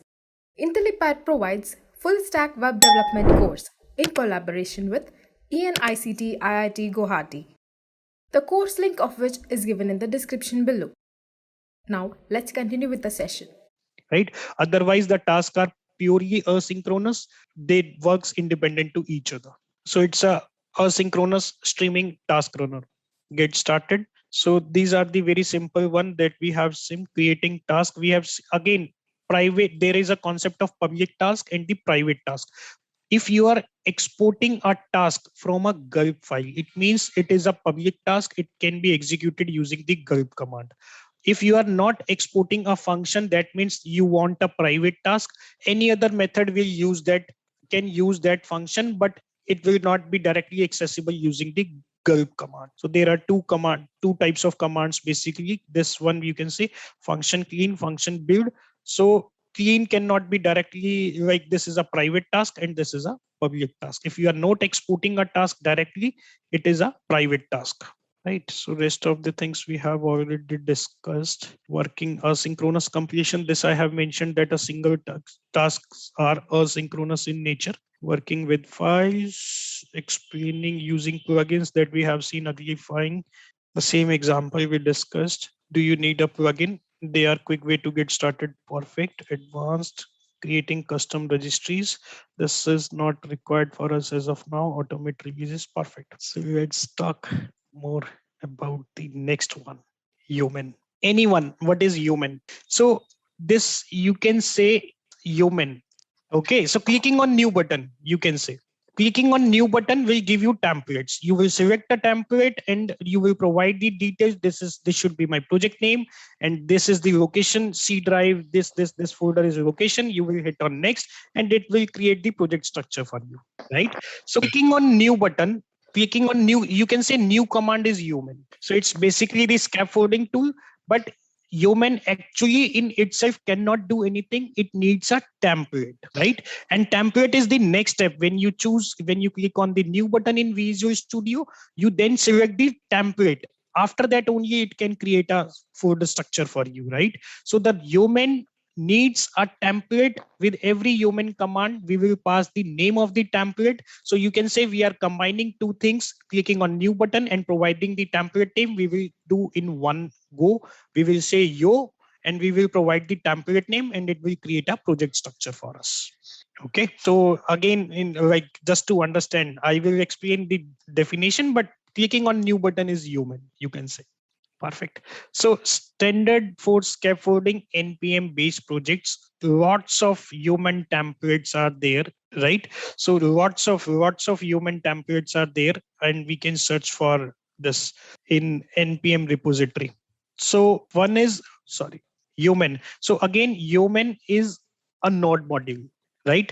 And this, because we need to this inside a project, we will not scaffold any project. So it doesn't make sense to install Yeoman as locally. Yeoman we will always have installed globally. Okay, so Yeoman will always be installed globally. And you can think of it like Visual Studio new button that is available for every project in every window, right? So it doesn't make any sense to install Yeoman locally, because we will never scaffold a project inside a project. right? So Yeoman will always be installed globally. Again, it's a not module. How can you install Yeoman? npm install Yeoman, right? Equivalent to file new project in Visual Studio. The point number 2, equivalent to file new project in Visual Studio. Point number 3, instead of project template like Visual Studio, Yeoman has generators. Okay, so Yeoman has generators. It doesn't have the project templates. We will specify the name of a generator, and before you can use any generator, that generator should be installed on your machine. You can take it off like this. By default, Visual Studio has some templates, but if you want, you can get even more templates, right? So the template should be there as part of your Visual Studio. And the same is the case. If you want to use any generator, you have to install the generator. You have to make the generator available on your machine first. After that only you can provide it to the Yeoman, right? npm install -g Yeoman. This is how we can install Yeoman globally. Okay, and Yeoman can be, I will showcase you, there are different projects. You can create even desktop applications. There are templates, there are generate. Yeoman is one. There are lots of other generators. For example, Electron generator is the one that is used for creating desktop Windows based application, right? So if let's say if you want to create a calculator, if you want to create a Windows game, you can use the Electron generator. In our case, going with SPFX, we will use SharePoint generator from Microsoft, right? So even again, one thing, just like the .NET, you can create the folder structure by your own as well. This is not the case that you always have to start with a template. You can scaffold your project in one go, you manually as well. But if you are choosing a particular template, it gives the beauty that the relevant files and dependencies are already added. For example, if you are using a MVC, if you are selecting a MVC template, the MVC razor and other dependencies are already added for you. However, the other option is equivalent. You can start from scratch, or you can start from a blank template and you can add those dependencies, and you can manually create that folder structure that is equally again equivalent. And same is the case with Yeoman as well. You can create the project structure manually as well. The same Yeoman is doing for you. Next, npm search generator. Every generator name starts with generator dash, and we can use this command to search for the generators. So let's come to this PowerShell window where we have it, or maybe in the project itself. So here we can search for npm search, and we can see generator dash hyphen. So you can see the output. How many generators are there? So these are the generators available in the npm repository. Yeah, so these are the, you can see this WordPress theme generator, and the one that I have used is Electron, and SharePoint is definitely we will use for all next 4 days. So SPFX generator would be there. It's not directly there because it's part of the Microsoft. So we will download, we will use it at the rate, we will use it with the @Microsoft template, right? So the ES6 iterator is there. So lots of generators are there. You can use anyone depending upon your requirement. Okay, so this is how we can use this one. Webpack, where is my slide? Okay, this. Okay, npm search generator, npm install -g generator Electron. This is like we can use it, and I can show you one more thing I want to show is where is my PowerShell window? Let me open it again, and let's bring it here. So one thing that very first command I want to showcase you is npm list -depth equals to 0-g. I will copy the command in the chat window once I have the output. Okay, this is the command I'm pasting in the chat window. So what it basically do? It basically specifies what all you have installed globally. -g means globally, --depth equals to 0 at the very top level that you have installed yourself, right? There might be sub dependencies as well, but I am interested only in the --depth equals to 0 at the very top level.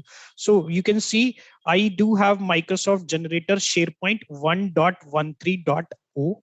And this is the name of the generator. If you want to install this particular one, the first one, you can say yo npm install @Microsoft/generator SharePoint. Okay. Then we have the @PNP Office 365 CLI. This is the version. Create React app. We don't. This is the again one. Create React app is again the one that I have installed globally. Gulp version I have as 4.0.2. You can see Gulp is again a node module, so it is coming here. So then we have the helper that we don't need as of now. Nodemon I have 2.0.1.2, and Yo version I have on my machine is 4.3.0. So the main, let me make a note, Microsoft generator you should have on your machine, and the version we will use the latest one, 1.13.0. I will talk more about this version tomorrow. This is the very recent version that Microsoft has been just launched this 21st October only. First three SharePoint generator, Gulp, Yeoman, I would recommend. We all have these same versions. PNP Office 365 CLI, if you have it, it's fine. If you doesn't have it, it's fine. If you have a different version, it's perfectly fine. So npm install Microsoft. This is the generator for Microsoft generator SharePoint. This we will be using for for scaffolding in SPFX project. SPFX again has number of things, web parts, extensions, right? So everything can be provisioned using this SharePoint generator. And once you have Yeoman and generator installed, what you need to create a project, you just need to, you can say yo, and then you need to pass the name of the generator. And this is @Microsoft SharePoint. For Electron, it would be Electron only. Generator dash is not required. So this is just in the name of the generator. But when you pass it to Electron, generator dash is not needed. @Microsoft/SharePoint or Electron simply. And this one, maybe this one you can add -G with in line 7 as well. We will install Groovy generator. Okay, so coming back to this one, my PowerShell window, this command npm list -depth equals to 0 can be used for listing all the global packages that you have deployed. -depth equals to 0 says top level packages. Okay, so next is since I have already Yeoman, I already have generator. There are two options. Either I can say yo and pass the generator name, for example, Microsoft SharePoint. This is the one option, or I can simply say yo and hit enter. So this is, you can say I have just clicked on the new button. And if let's say as of now I'm having only one generator installed, Microsoft/SharePoint. In another, if I was having multiple, then all will display here and I can select one from them. So as of now I'm having only one, so it is selecting. I can select these. Install this one, generator this one. So I'm saying run a generator, and I have selected Microsoft/SharePoint. If I would be having more than one, then all will come here and I will select a template or I will select a generator. I am hitting enter, right? So this is how what Yeoman is and what is the use case of a generator. And again, the point to make a note is, even without Yeoman, without generator, you can write SPFX application or any Node.js application, React application, but you will need to write those configuration by your hand. Okay, so this is done. SPFX. So this is the SPFX versions that we have as of now. Okay, so if even if any one of you is working on the SPFX, you must be having some SPFX SharePoint generator on your machine, but I am sure that this won't be the latest one. The latest one is 1.13.0, and prior to this is 1.12.1, and before that 1.11.0. These are the three. Before that there are lots of many, 10, 9, 8, 7, 1.8, 1.7, 1.6. So those kind of versions we have, but we will talk about more. So I don't think anyone would be using before that. So what are the requirements for these? Node.js. First of all, Node.js. So version 1.13.0 is supported on any of these three node versions: 10.13.0 plus, 12.13.0 plus, 14.15.0 plus. In our case, I'm having 14.16.1, and I have recommended you the same one. So you can have anything from this. Even 10.13.0 is supported with 1.3.0. onwards, but the recommendation is to go for 14.15.0 or maybe higher than that. In our case, we would be 14.16.1, right? So next one is this one 1.12.1. So this is just for the description or the knowledge. So with 1.12, only 12 and 14, these were the supported. And then we have for 1.1.0. So there, this is version 8 is not supported. In 1.11.0, prior to 1.10, version 8, node 8 dot something was supported. With 1.11 onwards, version 8 is not supported anymore. Okay, so you can say minimum you should have is 10.13 something. That should work for you. Supported platforms. Row number 2, supported platforms. With latest version of SPFX generator, that is 1.13.0, you can create SPFX projects targeted only for SharePoint Online. Microsoft 365, you don't have the ability to create SPFX solution for on-premises if you are using 1.13.0. If you want to target on premises, you have the option to use any generator prior to 1.13.0, that is 1.12.1 and 1.11.0. And that again depends which version of SharePoint you are having. Generator also depends upon that. In case of on premises, we will be using Office 365 only. So in our case, it applies that the latest version should work perfectly fine. SharePoint 2016 onwards, SPFX is supported. Not everything. Some of the features of SPFX is supported SharePoint 2016 onwards.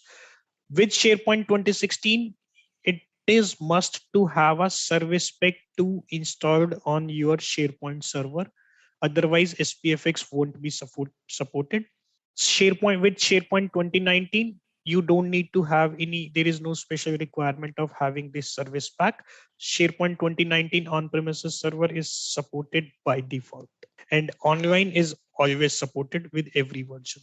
Okay, so talking about the row number 3 changes, what are the changes in 3 different versions? Okay, so the first one is in the latest version, they have removed the local workbench. Okay, so workbench, what is workbench? So workbench is basically a platform, a page, you can say an environment that you can use during development to test, to see your development artifacts, to check your, to test your SPFX component without deploying your code on the website, without deploying your code in the app catalog, without deploying anything. You can test your, you can test your developed code.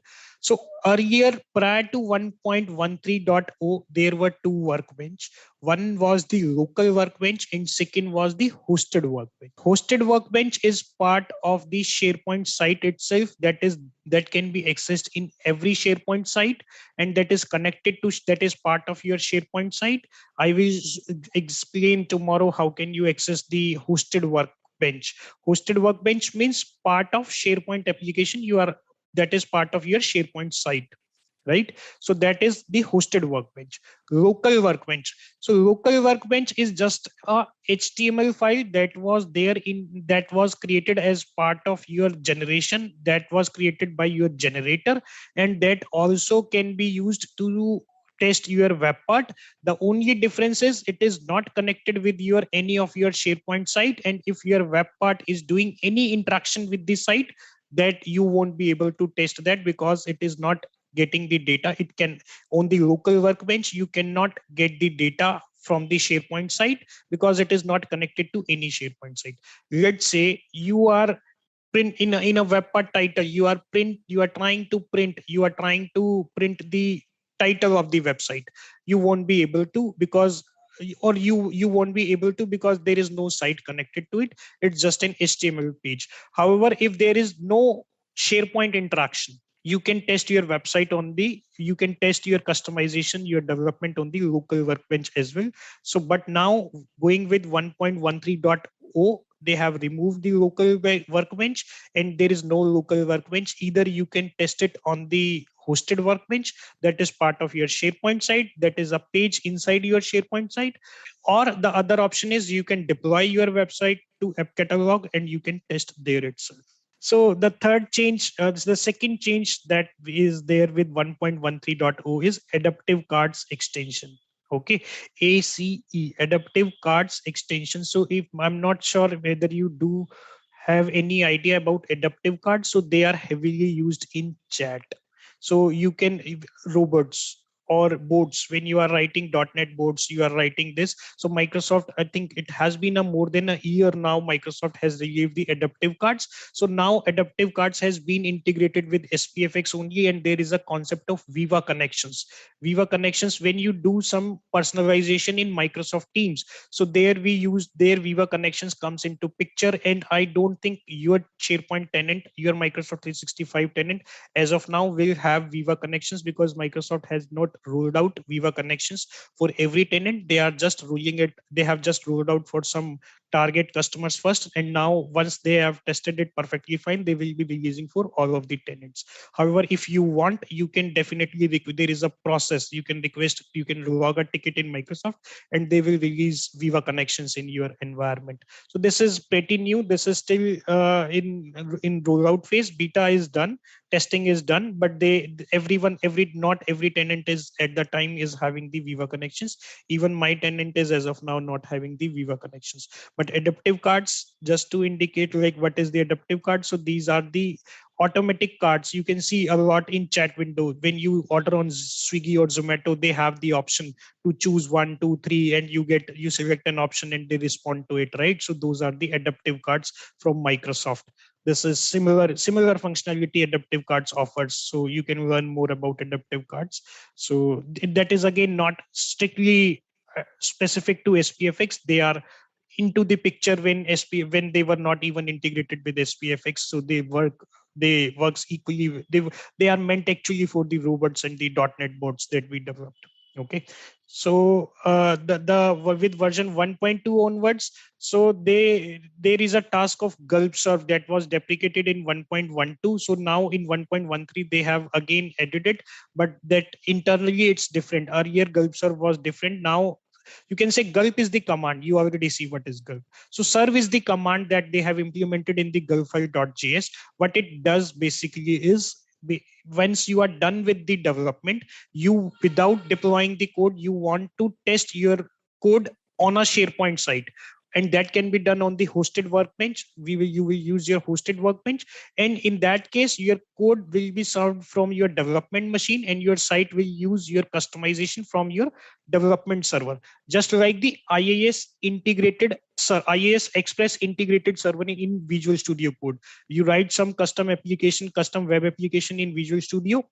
There you hit F5 and it serve your application, and the server that is responsible there is IIS Express server integrated with Visual Studio. So similarly, you can test your customizations directly without deploying the code to the site, and the command is gulp serve. So gulp serve behind the scenes will build your code and will do certain operations to make your code available for a live site, right? Next one is the next feature added to 1.2.1. This one is sync to team buttons in team tenant app catalog. Sync to team, whatever the SPFX customization you are writing. For example, not every customization, web parts at least. So if you are writing a custom web parts, you can add that web part, you can add that customization as a tab in Microsoft Teams. Okay, so in the tenant level app catalog, there is an option. You select is a SharePoint package. You click on the sync to Teams button. That will deploy your solution to Teams app catalog, and then the user will have the ability to add your customization as a tab in Microsoft Teams. See, installing sync to Teams will require Teams admin rights, but this one, installing the app or adding a tab in Teams, doesn't require any. So next one, talking about 1.1.0 SPFX in App Source and Marketplace. So with 1.11.0 onwards, you can deploy, you can have the custom, you can deploy your customized solution for open source market in the Microsoft marketplace. There, if you have some great idea, you think that this particular customization can be useful for lots of other organizations, you can sell your product in the marketplace, right? So again, removed knockout web port scaffolding. So earlier in the previous version of SPFX generators, so there was option to create a knockout based web part, React based web part, Angular based web part. So in the latest one, the only one we have either no JavaScript framework, or the second one, React based development. And the React based development, I would say almost all of the development that I have done in my last 5 years in SPFX is only with React. The reason is React third party library plugin is a lot, are quite rich, quite rich. There are number of UI libraries specially meant for React. For example, we will be using the Microsoft Office Fabric UI, or now Microsoft has renamed it to Fluent UI, right? So we will be using that, and it has a great integration with React. And the biggest reason is Microsoft in itself has used the React for Office 365, for Microsoft 365 development. Microsoft has used the React only. So, and Microsoft recommendation is for customization is to go with React only. However, SPFX is not tied to any particular technology, any JavaScript, any valid JavaScript, Vue, Angular, Knockout, or Express, whatever you want to, you can use for this. But the recommendation, or as per my experience, whatever I have done in the last 5 years for different organization, for different freelancing projects, so I have used only React, and the organization, most of the organizations are using React. Okay, so talking about the line number 4, React 16.13.1 is the React that is supported by the latest version. Prior to this, 16.9.0 was there, and I'm not sure exactly what version 1.1.0 was supporting. Again, talking about TypeScript, 3.9 is the version that is supported. So if you are having something 3.10, it won't work. 3.9 is the latest version that is supported. Again, with 1.12, it was 3.7. Talking about the Gulp, version 4 is the only supported version with 1.13. Even with 1.12.1, version 4 is required, v3 not supported. In 1.11.0, version 3 was supported, and it version old version 1.11.0 will not work with v4. So launching date, so 1.13.0 is quite new. This has been released only 20, I would say around 20 days back itself, 21st October 2021. Version 1.12.1 is the has that this was released on 28 April, and the 1.11.0 was released 16 July 2020. So even I would say no one, rare, like very few people would have used even these three versions. Even my last development that I did, I think 10 days back before Diwali vacations in India. So those, like I have till now, I have used only 1.10.0, but we will use the latest one, that is 1.13.0. And this also gives me an opportunity to explore 1.13.0. Okay, so this is done. Okay. Just a quick info, guys. Intellipaat provides full stack web development course in collaboration with ENICT IIT Guwahati. The course link of which is given in the description below.